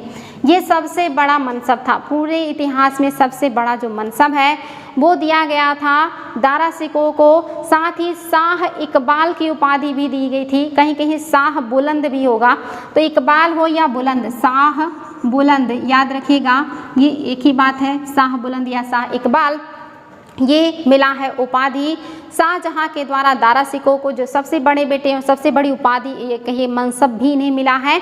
ये चीज़ याद रखिएगा। ये जो आपके मतलब दारा शिकोह हैं और जहां आरा हैं, ये दोनों लोग एक दूसरे को काफ़ी सपोर्ट करते थे। इसके अलावा और भी पुत्रियां थी, जिसमें रोशन आरा भी हैं। रोशन आरा ने औरंगजेब को मदद किया था। इसके अलावा आप देखेंगे इनके अन्य भाई भी थे, जिसमें एक मुराद थे और एक शाह शुजा थे। इन सब की हत्या औरंगजेब ने किया था। मुराद की भी, शाह शुजा को तो जो है जनजातियों ने मार दिया था। और ये जो है आपके दारा शिकोह, इनकी भी हत्या करके औरंगजेब राजा बन जाते हैं। और मुगल साम्राज्य में 2 ऐसे राजा हैं जिन्होंने 50 वर्षों तक लगभग शासन किया है, एक अकबर और दूसरे औरंगजेब। इन दोनों लोगों ने लगभग 50 वर्षों का टाइम अपने राज्य मतलब सिंहासन पे बैठ के गुजारा है। जो आपके औरंगजेब हैं इन्होंने अपना 2 बार राज्याभिषेक कराया। ये क्वेश्चन भी आता है कि कौन सा मुगल बादशाह 2 बार राज्याभिषेक कराता है, तो औरंगजेब ने ही 2 बार राज्याभिषेक कराया है, ये चीज़ भी याद रखिएगा। तो चलिए आगे बढ़ते हैं और देखते हैं औरंगजेब के बारे में। इनका टाइम पीरियड देख लीजिए, 1658 से 1707 का है। 1663 में उत्तर पूर्व में अहोमों की पराजय हुई, परंतु उन्होंने 1680 में पुनः विद्रोह कर दिया। ये चीज़ याद रखिएगा, एग्जाम में आता है। चलिए हम लोग इसको देख लेते हैं कि क्या खास बातें हैं जो औरंगजेब के बारे में आप लोगों को जाननी है। तो आपने देखा उत्तर पूर्व में अहोमों का पराजय हुआ है औरंगजेब के समय में, और इसके अलावा मैं थोड़ा छोटा कर दे रही हूँ ताकि आप लोगों को दिखाई दे, क्योंकि काफ़ी बातें हैं जो आपको देखनी है। हम लोग औरंगजेब को शुरू कर रहे हैं, ध्यान से देखिएगा, औरंगजेब बहुत महत्वपूर्ण है। इन्होंने अहोमों की पराजय की, परंतु उन्होंने 1680 में पुनः विद्रोह कर दिया। उत्तर पश्चिम में यूसुफ जाई और सिख। ये क्वेश्चन आता है कि यूसुफ जाइयों का विद्रोह किसके बीच में, मतलब किसके टाइम पीरियड में हुआ है। औरंगजेब के टाइम पीरियड में यूसुफ जाइयों का विद्रोह हुआ है, और सिखों के विद्रोह अभियानों को अस्थायी सफलता मिली। ये भी याद रखिएगा, जो सिख हैं इन्होंने भी विद्रोह किए और इन्हें अस्थायी सफलता मिली थी। मारवाड़ के राठौर राजपूतों ने मुगलों के खिलाफ विद्रोह किया। इसका कारण था उनकी आंतरिक राजनीति और उत्तराधिकार के मामले में मुगलों का हस्तक्षेप। यानी कि जो मुगल हैं ये राजपूतों के आंतरिक मामले में हस्तक्षेप कर रहे थे, इसलिए इनके खिलाफ भी कदम उठाए गए। मराठा सरदार शिवाजी के विरुद्ध मुगल अभियान प्रारंभ में सफल रहे। जो आपके मराठा सरदार हैं और शिवाजी, इनके विरुद्ध क्या हुआ है, शुरुआत के जो अभियान है ये सफल रहे, परंतु औरंगजेब ने शिवाजी का अपमान किया और शिवाजी आगरा स्थित मुगल कैद खाने से भाग निकले थे। शिवाजी काफ़ी स्वतंत्र विचारधारा के थे, इन्होंने मुगलों की अधीनता कभी स्वीकार नहीं किया। लेकिन जय सिंह जिन्होंने आक्रमण किया और पुरंदर की संधि हुई, इनकी 1675 में पुरंदर की संधि करनी पड़ी शिवाजी को जय सिंह के साथ। इसके बाद इन्हें शिवाजी को मतलब राजी किया जय सिंह ने कि आप जो है मिलिए औरंगजेब से और वो आपके बारे में कुछ बेहतर विचार रखेंगे। लेकिन जब वो दरबार में आए तो औरंगजेब ने उनको साधारण मनसबदारों की श्रेणी में खड़ा कर दिया, जिससे उन्हें बहुत अपमानित महसूस हुआ, क्योंकि वो एक राजा थे और उन्होंने वहाँ पे इस बात की निंदा की, इसलिए उनको उठा के कैद में डाल दिया गया। शिवाजी के साथ उनके बेटे संभाजी भी कैद में थे और यहाँ से ये निकल जाते हैं, बच निकलते हैं। और यहाँ से जब ये बच निकलते हैं तो औरंगजेब ने इनको राजा की उपाधि भी दी थी। तो याद रखिएगा, राजपूत भी विद्रोह कर रहे हैं क्योंकि मुगलों का हस्तक्षेप उन्हें पसंद नहीं। मराठा सरदार शिवाजी भी इनके खिलाफ युद्ध जारी रखते हैं। शुरुआती दौर में सफलता मिली, लेकिन बाद में जो शिवाजी हैं ये पकड़े जाने के बावजूद भी कैद से भाग निकले और ये कभी भी मुगलों के हाथ से नहीं मारे गए, बल्कि ये अपने आप को स्वतंत्र शासक घोषित किए और ये अपना जो विद्रोह है ये जारी रखा, अभियान जारी रखा और ये स्वतंत्र रूप से ही शासन करते रहे। लास्ट में इनकी मृत्यु हुई, लेकिन ये किसी के मारने से नहीं हुई, बल्कि ये खुद बीमार होकर के इनकी मृत्यु हुई थी। आगे कह रहा है राजकुमार अकबर ने औरंगजेब के विरुद्ध विद्रोह किया। ये क्वेश्चन आता है कि राजकुमार अकबर ने किसके विरुद्ध विद्रोह किया था, तो औरंगजेब के बेटे का ही नाम था अकबर, इन्होंने विद्रोह किया था। याद रखिएगा, अकबर ने औरंगजेब के खिलाफ विद्रोह किया और इस विद्रोह में इनको मराठों ने मदद किया था। और इसके अलावा दिल्ली सल्तनत के मतलब जो दक्कन के लोग हैं, जो मराठा हैं, इन्होंने इनके बेटे अकबर को सपोर्ट भी किया था इस विद्रोह में, इसलिए औरंगजेब ने इनको सबक सिखाने के लिए इधर अभियान भी किया। हालांकि अकबर जब इनके पिता दक्षिण की तरफ गए तो औरंगजेब के डर से फारस भाग गए और वहीं पर इनकी मृत्यु हो गई, वापस ये नहीं आए। लेकिन क्वेश्चन पूछा जाता है कि अकबर का विद्रोह किस टाइम पीरियड में हुआ था, तो ये चीज़ याद रखिएगा, महत्वपूर्ण है। आगे कह रहा है जिसमें उसे मराठों और दक्कन की सल्तनत का सहयोग मिला था। अंततः वह सफाविद ईरान भाग गया और वहीं पे इसकी मृत्यु भी हो गई थी। अकबर के विद्रोह के पश्चात औरंगजेब ने दक्कन के शासकों के विरुद्ध अभियान किए थे और यहाँ पे 1685 में बीजापुर, 1687 में गोलकुंडा को मुगलों ने अपने राज्य में मिला लिया था। ये क्वेश्चन आता है कि बीजापुर और गोलकुंडा को किसने मुगल साम्राज्य में पूरी तरह मिला लिया, तो औरंगजेब ने मिलाया है। बीजापुर को 85 में और गोलकुंडा को 87 में अपने साम्राज्य में मिला लिया है। आगे कह रहा है 1698 में औरंगजेब ने दक्कन में मराठों जो छापामार पद्धति का उपयोग कर रहे थे के विरुद्ध अभियान का प्रबंध स्वयं किया औरंगजेब को उत्तर भारत में भी मतलब जो है युद्ध करने पड़े थे। तो यहाँ पे कह रहा है कि 98 में दक्कन में जो मराठा है जो छापामार युद्ध पद्धति का उपयोग कर रहे हैं, जिसको गोरिल्ला युद्ध पद्धति भी कहा जाता है, इनके खिलाफ भी औरंगजेब ने खुद एक तरीके से कहिए कि युद्ध किए या आक्रमण किए थे। और इसके बाद इन्हें उत्तर भारत का अभियान भी करना पड़ा था। औरंगजेब को उत्तर भारत में सिखों के विरुद्ध भी अभियान करने पड़े, जाटों के विरुद्ध और सतनामियों के। ये क्वेश्चन भी आता है कि सतनामियों का विद्रोह किसके समय में हुआ है? औरंगजेब के समय में हुआ है। वेरी वेरी इंपॉर्टेंट है। जाट, सिख और आपके सतनामी उत्तर पूर्व में अहोम और दक्कन में मराठों के विद्रोह का सामना करना पड़ा। ये सारे लोग औरंगजेब के टाइम में विद्रोह कर रहे हैं। बहुत ज़्यादा विद्रोह औरंगजेब के समय में हुए, लगभग सबसे ज़्यादा देख रहे हैं आप, दक्षिण में भी हो रहे हैं, उत्तर में भी हो रहे हैं। ये जो है सतनामी, इनको तो आयोग ने कई बार पूछा है कि सतनामियों का विद्रोह किसके टाइम में हुआ है। आगे कह रहा है उसकी मृत्यु के पश्चात उत्तराधिकार के लिए युद्ध शुरू हो गया। ये तो होना ही था। हर राजा की मृत्यु के बाद उसके बच्चे आपस में साम्राज्य के लिए लड़ते हैं।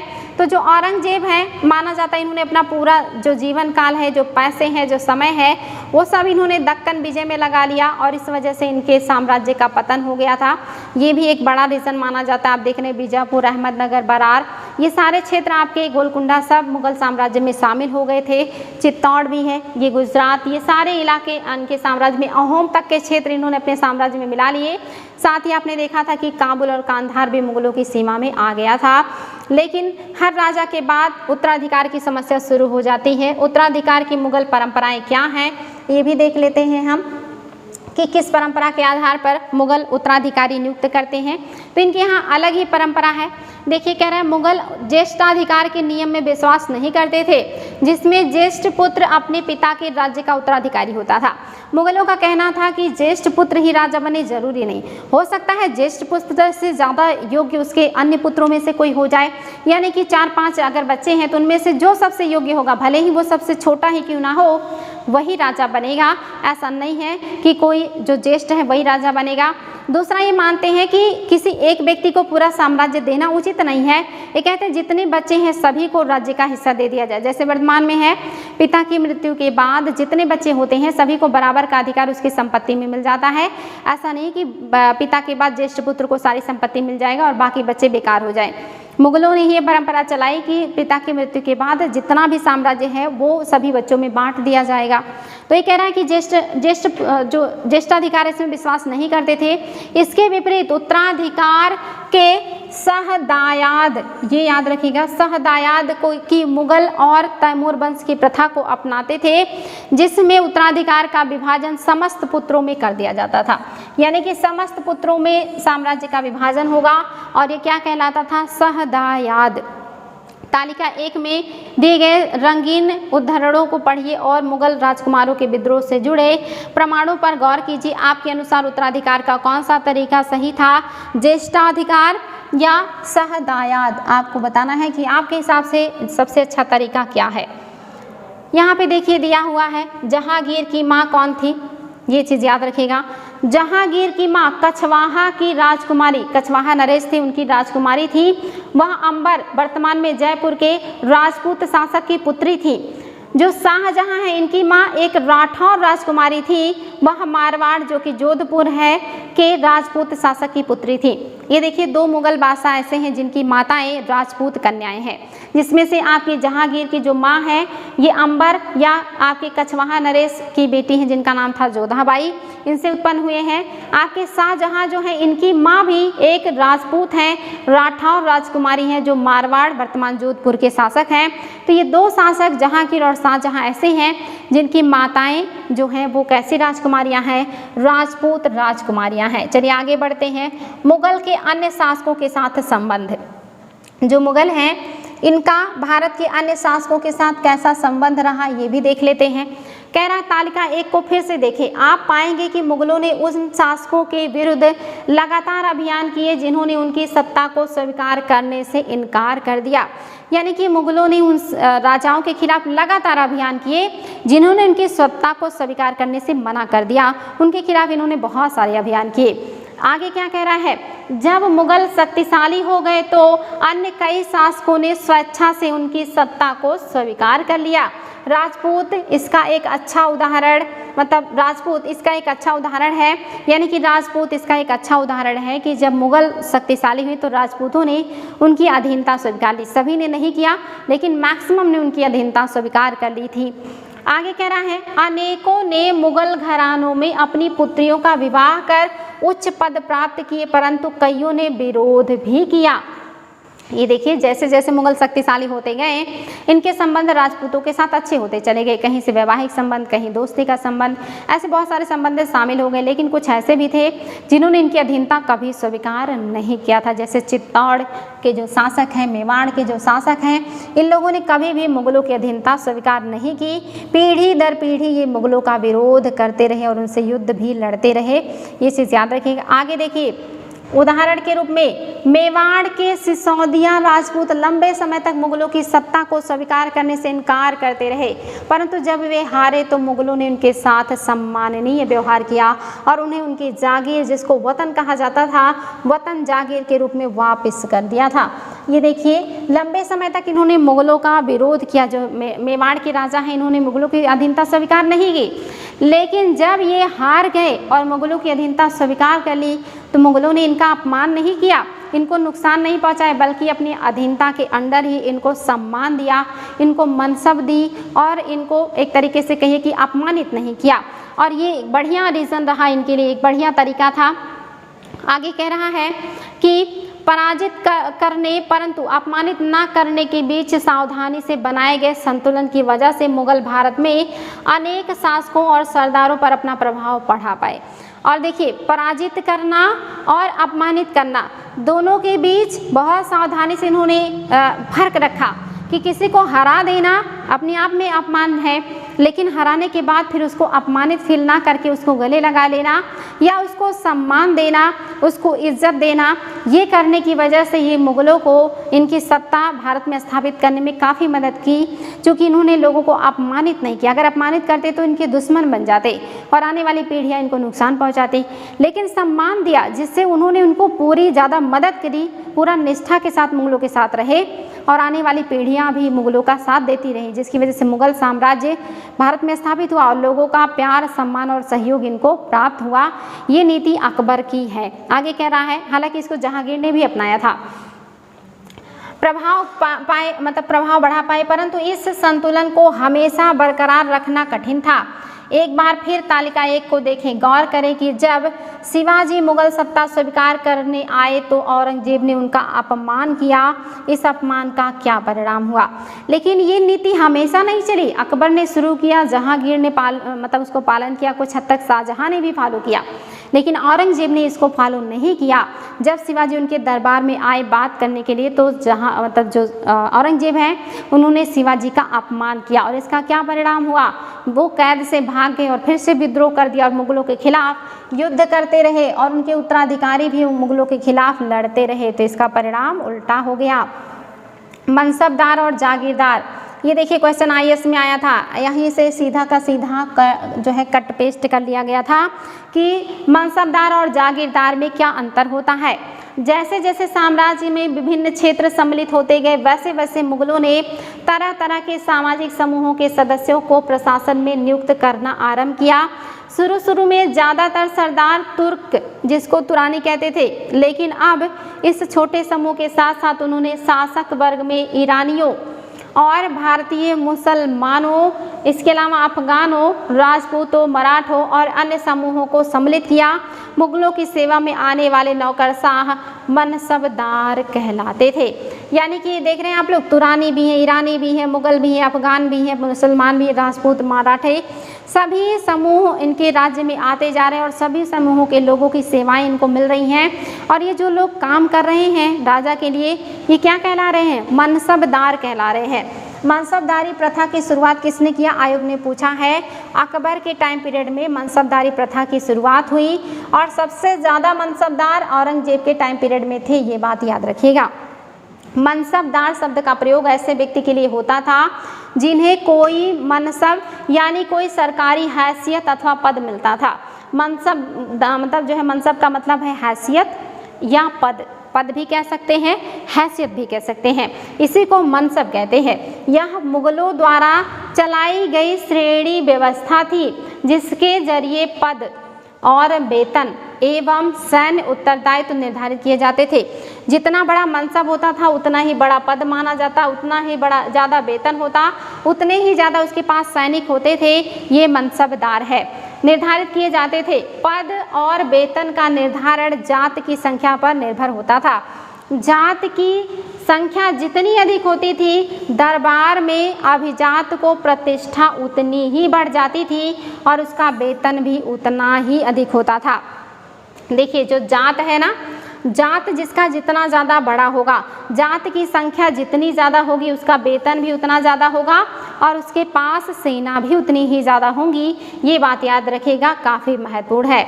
तो ये जात और सवार दो होते थे। जात मतलब वेतन कितना है, प्रतिष्ठा कितना है, और सवार मतलब उसके अंडर में घोड़े कितने हैं। ये सारी चीज़ें जात और सवार के अंदर आती थी और जात और सवार दोनों मिला करके ही मनसब का निर्धारण किया जाता था। ये चीज़ याद रखिएगा कि जो जात है, जात ये सवार से ज़्यादा होता था, सवार से ज़्यादा होता था जात। कभी कभी ये दोनों बराबर भी हो सकते थे, लेकिन जात से ज़्यादा सवार कभी नहीं होता था। जात सवार से बड़ा हो सकता है, बराबर हो सकता है, लेकिन जात सवार से छोटा नहीं होगा। यानी कि जितना ज़्यादा वेतन होगा उससे कम सेना होगी, सेना ज़्यादा वेतन कम नहीं होगा। मनसब आगे कह रहा है, जो सैन्य उत्तरदायित्व मनसबदारों को सौंपे जाते थे उन्हीं के अनुसार उन्हें घुड़सवार रखने पड़ते थे। मनसबदार अपने सवारों को निरीक्षण के लिए लाते थे, वे अपने सैनिकों के घोड़ों को दगवाते थे एवं सैनिकों का पंजीकरण करवाते थे। इन कार्यवाहियों के बाद ही उन्हें सैनिकों को वेतन देने के लिए धन मिलता था। यानी कि वो जो सैनिक रखते थे उनका पंजीकरण होता था, घोड़ों को दागा जाता था, दागने की प्रथा भी थी, और इन सब का जो है होने के बाद इनको वेतन दिया जाता था उनके सैनिकों के हिसाब से। मनसबदार अपना वेतन राजस्व एकत्रित करने वाले भूमि के रूप में पाते थे। मनसबदार क्या करते थे, इनको राजस्व एकत्रित करने वाले भूमि से ही मिलता था। इनको जितने का मनसब मिलता था उसी हिसाब से इनको लैंड दिया जाता था और उस लैंड से जो इनकम होता था उसी का वसूल करके ये अपने खर्चे को चलाते थे। याद रखिएगा। आगे कह रहा है कि जिन्हें जागीर कहते थे, जो मनसबदारों को लैंड मिलता था वो जागीर कहलाता था, जिससे ये राजस्व प्राप्त करते थे और जो तकरीबन एकताओं के समान थी। परंतु जो जागीर है ये तकरीबन एकता के समान है। एकता आपने देखा था सल्तनत काल में शुरू हुआ था। आपके भारत में गौरी ने एकता व्यवस्था को शुरू किया है, जहाँ पे एकता या लैंड एक व्यक्ति को दे दिया जाता था। वहाँ से जो टैक्स मिलते थे उसको वसूल करता था, उससे वो सेना भी रखता था, प्रशासन भी देखता था, उस क्षेत्र का पूरा कंट्रोल उसके हाथ में होता था। लेकिन मनसबदारों के पास कंट्रोल नहीं है, वो सिर्फ राजस्व को वसूल करेंगे और उससे अपने खर्चे को चलाएंगे। वही कह रहा है कि मनसबदार अपना वेतन राजस्व एकत्रित करने वाली भूमि के रूप में पाते थे, जिन्हें जागीर कहते थे और जो तकरीबन एकताओं के समान थी। परंतु देखिए यहाँ पे परंतु शब्द आ गया ना, एकताओं के समान है लेकिन कुछ अंतर है। अंतर क्या है? परंतु मनसबदार मुफ्तियों से भिन्न, मुफ्तियों मतलब इक्तादारों से भिन्न अपने जागीरों पर नहीं रहते थे। मुफ्ती या इक्तादार अपने जागीर पे रहता था, लेकिन मनसबदार अपने जागीर पे नहीं रहता था और ना ही उन पर प्रशासन करते थे। मुफ्तियों का अपने क्षेत्र पर प्रशासन का अधिकार है, लेकिन मनसबदारों को प्रशासन का अधिकार नहीं है। उनके पास अपनी जागीरों से केवल राजस्व एकत्रित करने का अधिकार था। ये अपने जागीर से केवल राजस्व एकत्रित कर सकते थे और प्रशासन का काम, न्याय का काम नहीं करेंगे और वहाँ पे रहेंगे भी नहीं। यह राजस्व उनके नौकर उनके लिए एकत्रित करते थे। ये राजस्व उनके नौकर एकत्रित करके उनको देते थे, जबकि वे स्वयं देश के किसी अन्य भाग में सेवारत रहते थे। यानी कि देश के भिन्न भिन्न क्षेत्रों में काम करते थे राजा के लिए। उनको इनका इनकम इनके नौकर वसूल करके दे देते थे। वे उस क्षेत्र में नहीं होते थे जहाँ का लैंड इनको मिलता था और ना ही वहाँ का प्रशासन और न्याय व्यवस्था ही देखते थे। जबकि इक्तादार या मुफ्ती जो होता था उसी क्षेत्र में रहता था, वहाँ का न्याय, वहाँ का प्रशासन भी देखता था, टैक्स वसूल करता था, जितना निर्धारित होता था अपने पास रखता था, बाकी बचा हुआ फवाजिल के रूप में राजकोष में जमा करता था। ख्वाजा नामक अधिकारी इन्हीं के नियंत्रण के लिए बनाए गए थे, पढ़ चुके हैं। अकबर के शासनकाल में इन जागीरों का सावधानी पूर्वक आकलन किया जाता था। देखिए जब अकबर का टाइम पीरियड आया तो ऐसे जो जागीर होते थे, जो मनसबदारों को दिए जाते थे, उनका बड़ी सावधानी पूर्वक आकलन किया जाता था ताकि इनका राजस्व मनसबदार के वेतन के तकरीबन बराबर हो। यानी कि जो लैंड दिया गया है उससे जितना राजस्व प्राप्त हो वो मनसबदार को जितने की मनसब दी गई है उतने बराबर का उसको इनकम प्राप्त हो सके, सर्वेक्षण किया जाता था कि 10,000 मनसब वाले व्यक्ति को कितना लैंड दिया जाए कि उससे उसको इतना खर्चा प्राप्त हो जाए कि वो अपने सैनिकों को और अपने हैसियत को बनाए रखे। आगे कह रहा है औरंगजेब के शासनकाल तक पहुँचते पहुँचते स्थिति बदल गई। अब प्राप्त राजस्व मनसबदार के वेतन से बहुत कम था। यानी कि अब जो राजस्व मिलता था वो मनसबदार को दिए गए हैसियत से कम रहता था। ये स्थिति औरंगजेब के समय में बदल गई है, उलट गई है। मनसबदारों की संख्या में भी अत्यधिक वृद्धि हुई। अकबर के समय में इतने मनसबदार नहीं हैं, औरंगजेब के टाइम में सबसे ज़्यादा मनसबदार हैं। जब मनसबदार ज़्यादा होंगे तो लैंड निश्चित ही कम पड़ेगा, लैंड कम पड़ेगा तो राजस्व कम पड़ेगा, राजस्व कम पड़ेगा तो उनकी पद प्रतिष्ठा भी फीकी पड़ेगी, जिसके कारण उन्हें जागीर मिलने से पहले एक लंबा इंतजार करना पड़ता था। यानी कि मनसबदारों को अब लंबा इंतजार करना पड़ता था कि उनको कौन सी जागीर आवंटित की जाएगी। इन सभी कारणों से जागीरों की संख्या में कमी हो गई। फलस्वरूप कई जागीरदार जागीर रहने पर यह कोशिश करते थे कि वे जितना राजस्व वसूल कर सके कर ले। अपने शासनकाल के अंतिम समय में या वर्षों में औरंगजेब के इन परिवर्तनों पर नियंत्रण नहीं रह गया था। यानी कि अब मनसबदारों को मनसब के अकॉर्डिंग लैंड नहीं मिल रहे, लैंड कम मिल रहे, राजस्व कम मिल रहा है और वो भी देरी से मिल रहा, आवंटित भी समय से नहीं हो रहा। तो निश्चित ही जब मिलेगा तो सोचेंगे कि कम से कम समय में ज़्यादा से ज़्यादा राजस्व हम जनता से वसूल कर लें और इससे क्या होगा, जनता का शोषण होगा, देश में अव्यवस्था फैलेगी और इस अव्यवस्था पर औरंगजेब का कंट्रोल नहीं रह गया था। इस कारण किसानों को अत्यधिक मुसीबत का सामना करना पड़ा और औरंगजेब के इस कदम से किसानों को भी बहुत ज़्यादा समस्या हुई थी। आप ये बात भी याद रखिएगा। ये देखिए यहाँ पे चित्र के माध्यम से दिखाया गया भ्रष्टाचार उस समय का।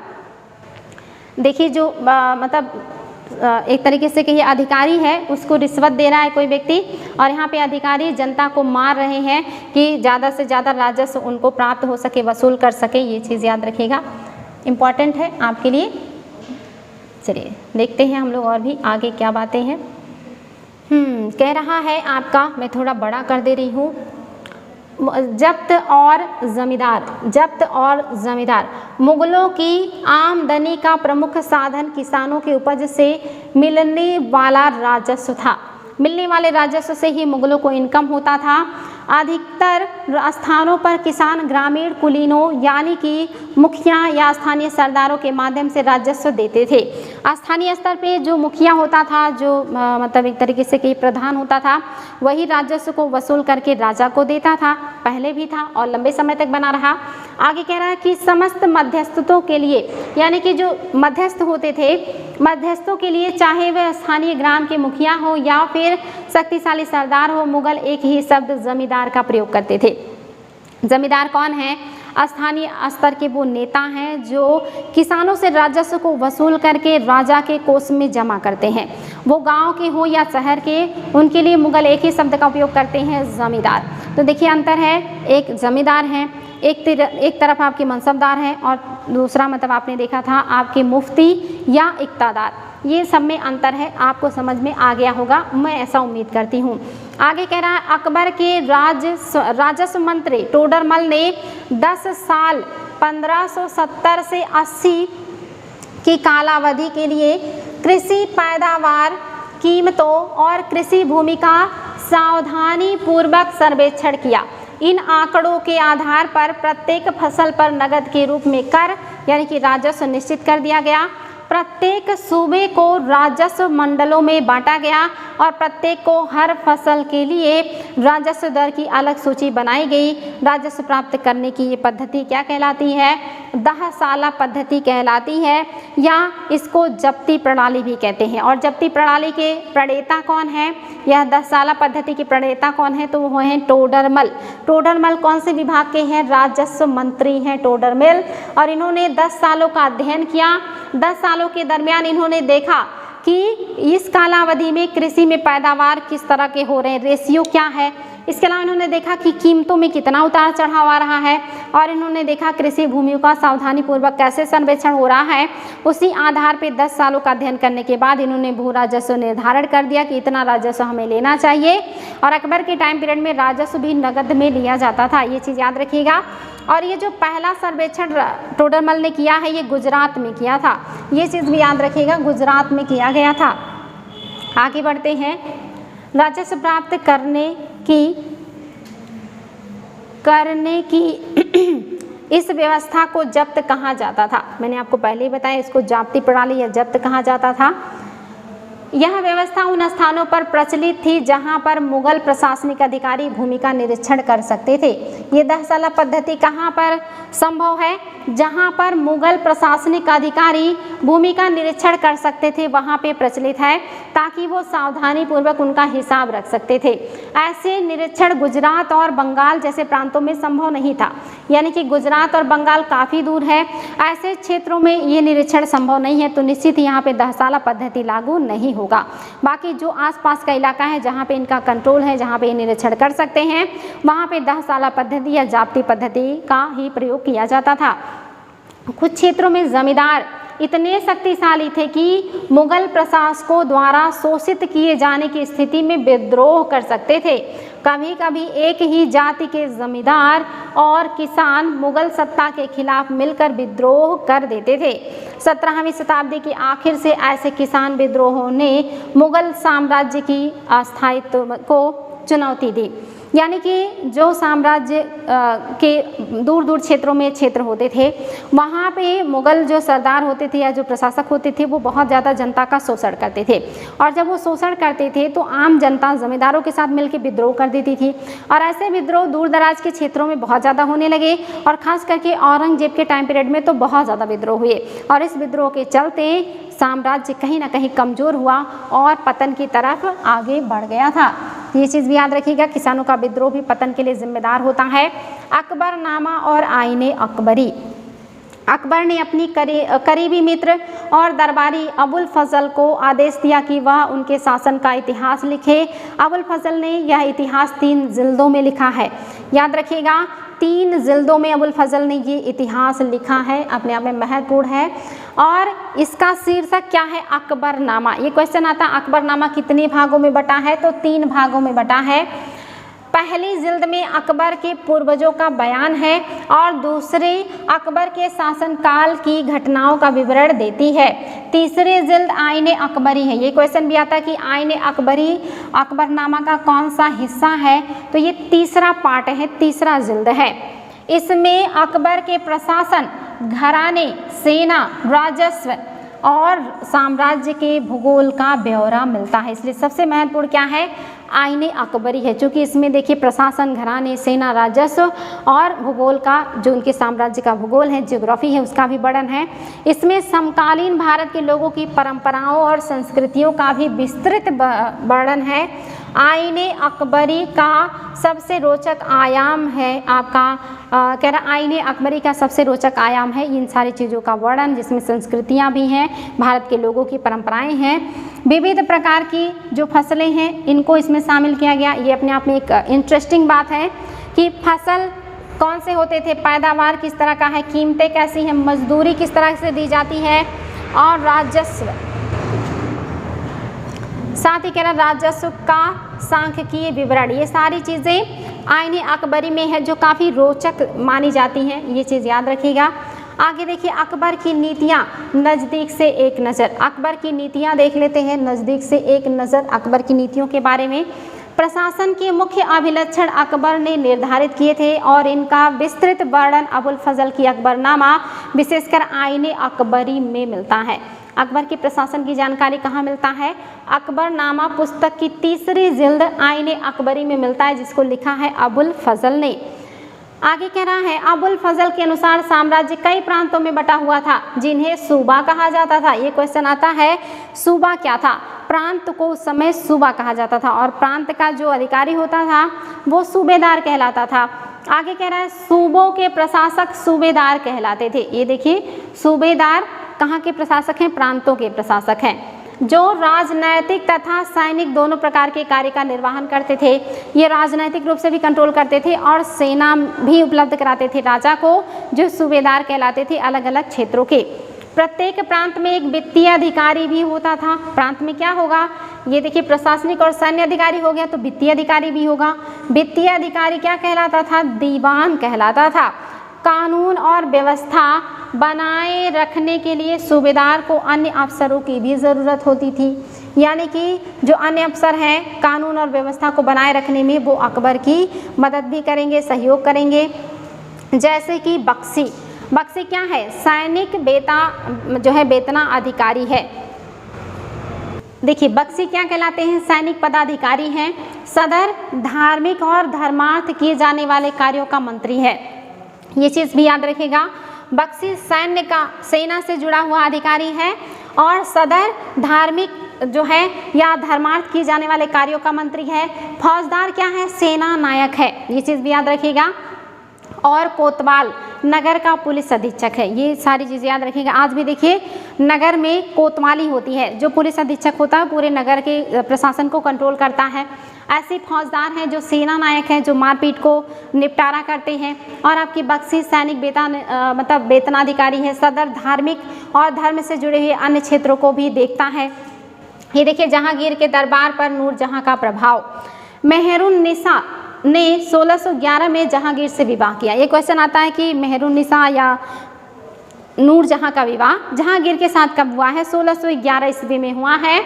और उसे नूरजहां का खिताब मिला। नूरजहां हमेशा जहांगीर के प्रति अत्यधिक वफादार रही और उसको समय समय पर सहयोग भी देती रही। नूरजहां के सम्मान में जहांगीर ने चांदी के सिक्के जारी किए, जिसमें एक ओर उनके स्वयं के खिताब उत्कीर्ण हैं और दूसरी ओर यह वाक्य रानी बेगम नूरजहां के नाम से गढ़ा हुआ है। यानी कि जो आपकी रानी है नूरजहां, इनका भी नाम है और साथ में एक खुतबा या खिताब भी उत्कीर्ण किया गया है जहांगीर के द्वारा। बाईं ओर दिया गया दस्तावेज नूरजहां द्वारा जारी किया गया आदेश है, जिसे फरमान कहा जाता था। चौकोर मोहर बताती है कि उदात और महान महारानी नूरजहां पादशाह बेगम का आदेश, यानी कि इन्होंने एक आदेश जारी किया है जिसको फरमान कहते हैं। उस पर लिखा है कि उदात यानी कि उदार, और साथ ही महान महारानी नूरजहां पादशाह बेगम का आदेश। गोल मोहर के अनुसार शाह जहांगीर हैं के प्रताप से महारानी चंद्रमा जैसी प्रभावशाली बन गई। हम कामना करते हैं कि नूरजहां पादशाह इस युग की सर्वोत्तम महिला बने, ऐसा उनके फरमान पर लिखा गया है, जारी किया गया है। अकबर के अभिजात बड़े सेनाओं का संचालन करते थे। अभिजात मतलब होता है बड़े घर के लोग, अमीर लोग, ये सेना को कंट्रोल करते थे, जिसमें आपके नवाब हो गए, जमींदार हो गए, आपके जागीरदार हो गए। ये सब लोग क्या कर रहे हैं? सेनाओं का संचालन करते थे और बड़ी मात्रा में राजस्व खर्च कर सकते थे। जब तक भी वफादार रहे, साम्राज्य का कार्य सफलतापूर्वक चलता रहा। परंतु 17वीं सदी के अंत तक कई अभिजातों ने अपने स्वतंत्र ताने बाने बुन लिए थे। साम्राज्य के प्रति उनकी वफादारी उनके निजी हितों के कारण कमजोर पड़ गई। शुरुआत में जो अभिजात वर्ग है ये मुगलों के प्रति वफादार रहा और मुगल साम्राज्य फलता फूलता रहा और विस्तृत होता रहा। लेकिन बाद में औरंगजेब की नीतियों से, उनके कार्यकलापों से ये जो अभिजात वर्ग है इसने मुगलों का सहयोग करना बंद कर दिया और अपने निजी स्वार्थ के बारे में सोचने लगे। इनकी वफादारी मुगलों के प्रति जाती रही और जो इनके साम्राज्य के पतन के लिए बहुत बड़ा रीज़न बना। 1570 में अकबर जब फतेहपुर सीकरी में था तो उसने उलेमा, ब्राह्मणों, जेसुइट पादरियों जो रोमन कैथोलिक थे अपने और जरथुस्त्र धर्म के अनुयायियों के साथ धर्म के मामले पर चर्चा शुरू किया।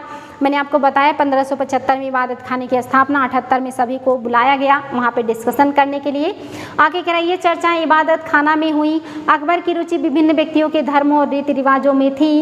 इस विचार विमर्श से अकबर की समझ बनी कि जो विद्वान धार्मिक रीति और मतान्धता पर बल देते हैं वे अक्सर कट्टर होते हैं। देखिए, जब अकबर ने सभी धर्मों के जो मतलब विद्वान थे उनसे बात करने लगे, तब उनको पता चला कि अगर कोई व्यक्ति अपने धर्म को अच्छा कहे, अपने धर्म की बातों को श्रेष्ठ बताए, तो वो व्यक्ति मतान्ध है, यानी कि अपने मत को लेकर अंधा है, और ऐसी चीज़ें अच्छी नहीं होती साम्राज्य के लिए, जनता के लिए, इंसान के लिए। वही कह रहा है कि विचार विमर्श से अकबर की समझ बनी कि जो विद्वान धार्मिक रीति और मतान्धता पर बल देते हैं वे अक्सर कट्टर होते हैं, यानी कि उनकी विचारधारा बहुत कट्टर होती है, सॉफ्ट नहीं होती।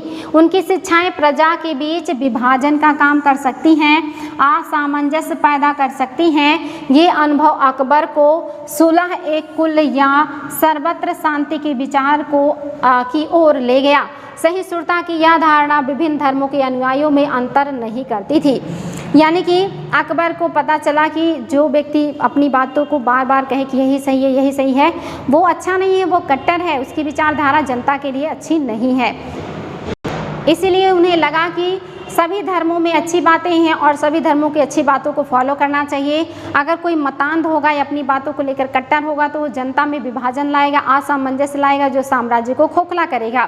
इसीलिए अकबर का जो विचार है इन सारे विचारों से काफ़ी प्रभावित हुआ और उनकी सोच बहुत अच्छी हो गई। वो एक सहिष्णु राजा बने। सहिष्णु शब्द का मतलब होता है सभी धर्मों को समान रूप से देखना, सभी धर्मों के प्रति समान भाव रखना, सभी धर्मों के प्रति समान विचार, आदर, सम्मान रखना, इसी को कहा जाता है सहिष्णु।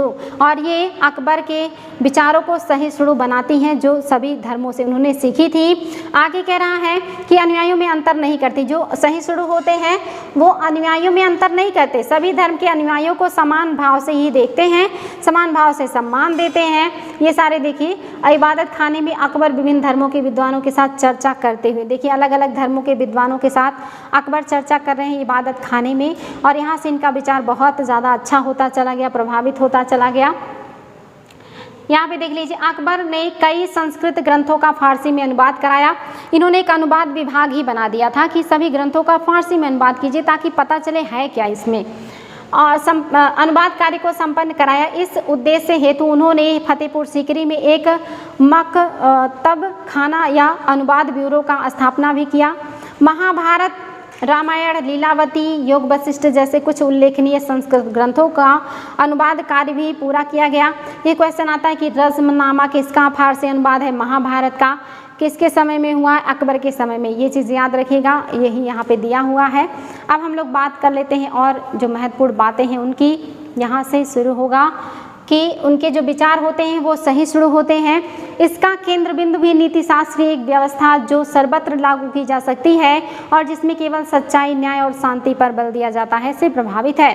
अबुल फजल ने सुलह कुल के इस विचार पर आधारित शासन दृष्टि बनाने में अकबर की मदद की। शासन के इन सिद्धांतों को जहांगीर और शाहजहां ने भी अपनाया। अकबर के इन विचारों को लागू करने में अबुल फजल ने इनकी बहुत ज़्यादा मदद की थी। दीन इलाही के पुरोहित भी यही थे और ये अकबर के बहुत अच्छे मित्र भी थे। अकबर की इस विचारधारा को जहांगीर और शाहजहां ने भी आगे बढ़ाया, लेकिन औरंगजेब ने इसको त्याग दिया और इसीलिए कहीं ना कहीं मुगल साम्राज्य का पतन हुआ। सुलह कुल है क्या? देखिए सुलह कुल, अकबर की सुलह कुल की नीति का उनके पुत्र जहांगीर ने इस प्रकार वर्णन किया। जहांगीर ने कैसे वर्णन किया है सुलह कुल की? कह रहा है ईश्वरीय अनुकंपा के विस्तृत आंचल में सभी वर्गों और सभी धर्मों के अनुयायियों की एक जगह है, इसलिए उनके विशाल साम्राज्य में जिसकी चारों ओर की सीमाएं केवल समुद्र से ही निर्धारित होती थी, विरोधी धर्मों के अनुयायियों और तरह तरह के अच्छे बुरे विचारों के लिए जगह थी। यहाँ असहिष्णुता का मार्ग बंद था। यहाँ सुन्नी और शिया एक ही मस्जिद में इकट्ठा होते थे और ईसाई और यहूदी एक ही गिरजे में प्रार्थना करते थे। उसने सुसंगत तरीके से सार्वत्रिक शांति यानी कि सुलह कुल के सिद्धांत का पालन किया। यानी कि सुलह कुल का मतलब है किसी भी जाति धर्म के हों आप आराम से जीवन यापन कर सकते हैं, पूजा पाठ कर सकते हैं और अपने जीवन को आगे बढ़ा सकते हैं। कह रहा है 17वीं शताब्दी में और उसके पश्चात मुगल साम्राज्य। 17वीं शताब्दी में और उसके बाद मुगल साम्राज्य क्या हुआ इसके बारे में देखना है।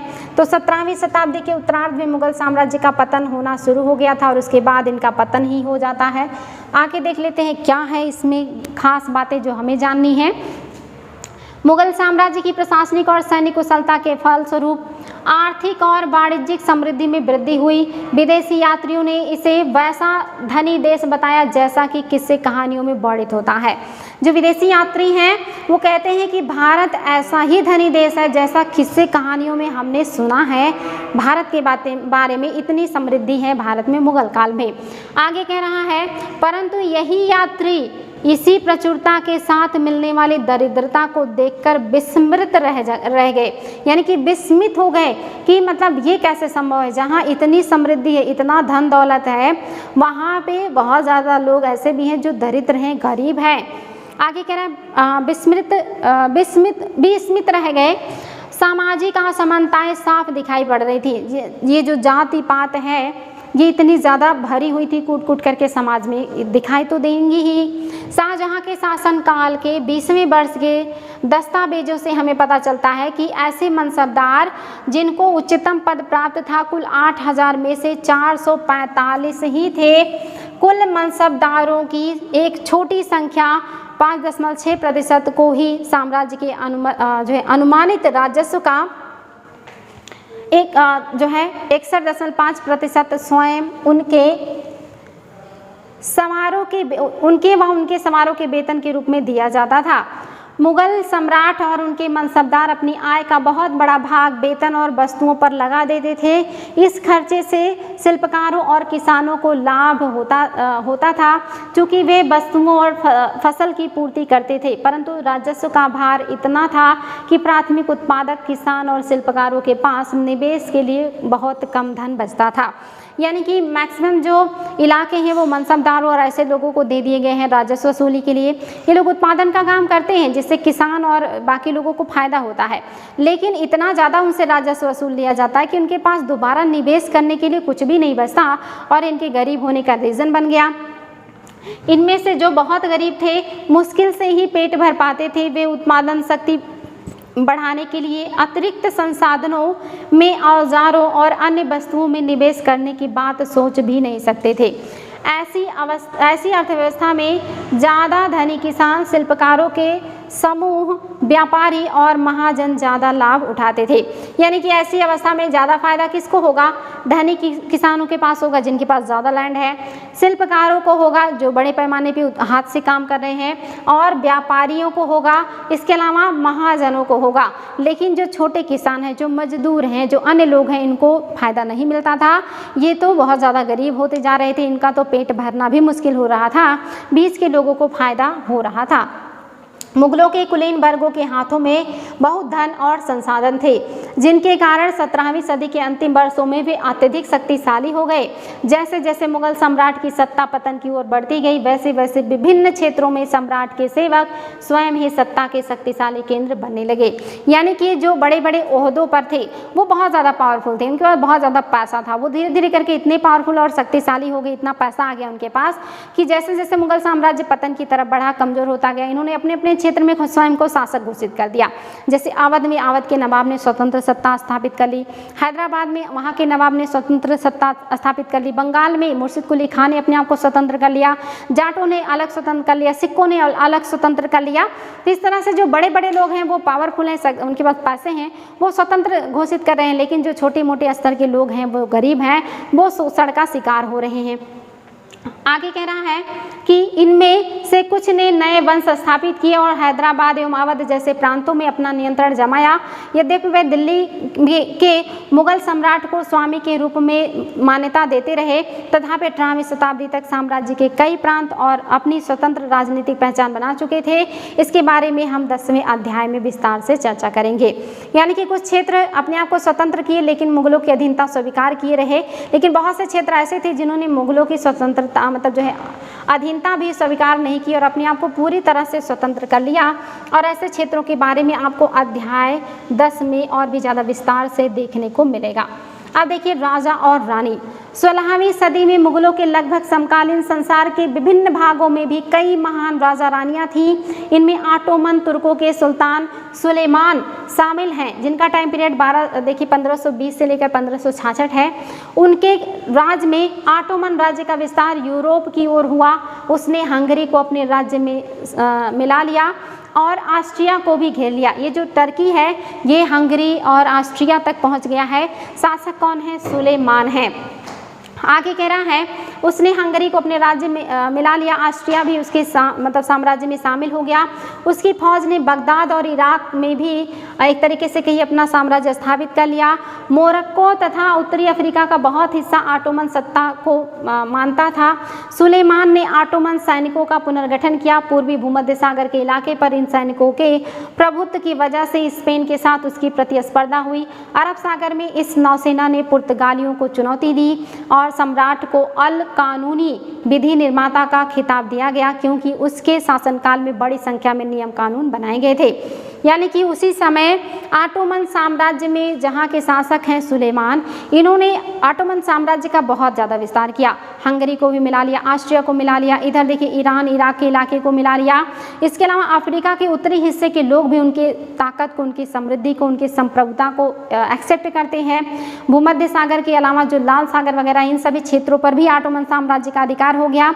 इन्होंने बहुत सारे नियम कानून भी चलाए जो आगे के टाइम में चलते रहे। सेना का पुनर्गठन किया, निश्चित ये सारे काम कर रहे हैं। आगे कह रहा है कि बढ़ते साम्राज्य के विभिन्न क्षेत्रों को ध्यान रखते हुए प्रशासनिक तरीकों का मानकीकरण किया हो ताकि किसानों को बेकार और भारी करों से बचाया जा सके। आगे चलकर 17वीं शताब्दी में ऑटोमन क्षेत्रों में जब सार्वजनिक व्यवस्था का पतन हुआ तो सुलेमान कानूनी के काल को आदर्श शासनकाल के रूप में याद किया जाने लगा। यानी कि आगे चल के जब ऑटोमन साम्राज्य का पतन होगा, निश्चित ही कोई भी शासक आएगा तो उसके बाद फिर साम्राज्य का पतन होना लाजमी है। तो इनके साम्राज्य के पतन के बाद भी लोग इनके काम को याद कर रहे थे। इनके जो तौर तरीके थे, जो प्रशासन था, जो न्याय व्यवस्था थी, इसके लोग याद करते रहे कि उस समय का जो टाइम पीरियड था वो बहुत अच्छा था। अकबर के अन्य समकालीन शासकों के बारे में पता लगाएं। इंग्लैंड के शासक रानी एलिजाबेथ, इनका टाइम पीरियड भी अकबर के समय का है। देखिए 1558 से 1603, यानी कि उस समय ऑटोमन साम्राज्य में आपके सुलेमान हैं और यहाँ पे एलिजाबेथ हैं इंग्लैंड में। ईरान के सफाविद शासक शाह अब्बास हैं जो 1588 से 1629 तक हैं। और इसमें कहीं ज़्यादा विवादास्पद रूसी शासक जार इवान चतुर्थ बेसिल एविच जो कि 1530 से 84 हैं, जो इवान दी टेरिबल नाम से कुख्यात हैं। देखिए कुख्यात शब्द से पता चलता है कि ये काफ़ी खुखार टाइप के हैं, जनता का शोषण करना, मारकाट करने में ज़्यादा इंटरेस्ट है इनको। तो इसी समय रूस के एक शासक हैं जिनका नाम है जार इवान चतुर्थ, जिन्हें कुख्यात कहा गया, यानी कि ये काफ़ी खुखार हैं। ये सभी लोग देखिए अकबर के समकालीन विश्व के अन्य क्षेत्रों में जो शासन कर रहे हैं उनके बारे में दिया है। इंग्लैंड का भी दिया है, आपके ईरान का भी दिया है, चीन का भी दिया है। सभी क्षेत्रों के राजा और उनके कार्य पद्धति के बारे में भी बताया गया है। बाबर और अकबर शासक बनने के समय आपकी ही उम्र के थे। कल्पना करें उनकी पैतृक संपत्ति के रूप में राज्य प्राप्त होता है किस तरह से। ये देखिए आपको मैच करना है, सही जोड़ा मिलाना है। आज की क्लास से सारी बातें हैं और बहुत आसान है, बहुत आसानी से आप इसको मिला सकते हैं। तो देखिए आज सभी को पता है ना, मनसबदार क्या था? एक पद था, एक वहदा था। मंगोल क्या थे? उजबेगों के ही पड़ोसी थे या उन्हीं का एक शाखा था। सिसोदिया राजपूत कहाँ से जुड़े हुए थे? मारवाड़ से जुड़े हुए थे। राठौर जो हैं ये कहाँ से हो जाएंगे? मेवाड़ नहीं, ये जो सिसोदिया है ये मेवाड़ से होंगे, राठौर आपका मारवाड़ से होगा। ये आपका मैं फिर से बता दे रही हूँ, आपके मनसब पद हैं, मंगोल उजबेग हैं, सिसोदिया जो हैं ये आपके मेवाड़ और राठौर मारवाड़ से हो जाएंगे। नूरजहाँ ये जहांगीर की पत्नी है। सूबेदार क्या होगा? गवर्नर। सूबेदार मतलब प्रांत का अधिकारी जो कहलाता है वर्तमान में गवर्नर। ये देखिए इस तरह से सुमेलित होगा। आज की क्लास के सारे वर्ड हैं, उम्मीद है कि आपको याद होगा। ये सारे अलग अलग क्षेत्रों के हैं लेकिन महत्वपूर्ण हैं, इनको याद रखिएगा। आगे आप लोगों को भरना भी है, फिल भी करना है। देख लीजिए क्या भरेंगे आप लोग यहाँ पे। अकबर के सौतेले भाई मिर्जा हाकिम का राजधानी क्या थी? काबुल के क्षेत्र में इनका अधिकार था। दक्कन की पांचों सल्तनत बरार, खानदेश, अहमद, बीजापुर और गोलकुंडा थी। याद होगा यहाँ पे बीजापुर आएगा और यहाँ पे गोलकुंडा आएगा। ये सारे दक्षिण के क्षेत्र हैं, बरार, खानदेश, अहमदनगर, बीजापुर और गोलकुंडा। यदि जात एवं मनसबदार के पद और वेतन का द्योतक था तो सवार उसके सैनिकों को दिखाता था कि कितनी सेना होगी, उसके अंदर कितने घोड़े होंगे। तो ये चीज़ भी याद रखिएगा। आगे कह रहा अकबर के दोस्त और सलाहकार अबुल फजल ने उसकी जो मतलब आईने अकबरी है कि या कहिए कि अकबर के विचार को, सुलह-ए-कुल के विचार को गढ़ने में मदद किया था। तो ये चीज़ याद रखिएगा, जो सुलह-ए-कुल का विचार है इसको गढ़ने में इन्होंने काफ़ी मदद की, जिसके द्वारा वह विभिन्न धर्मों, संस्कृतियों और जातियों के समाज के बारे में जो चीज़ें हैं उसको समझ पाए थे। तो याद रखिएगा।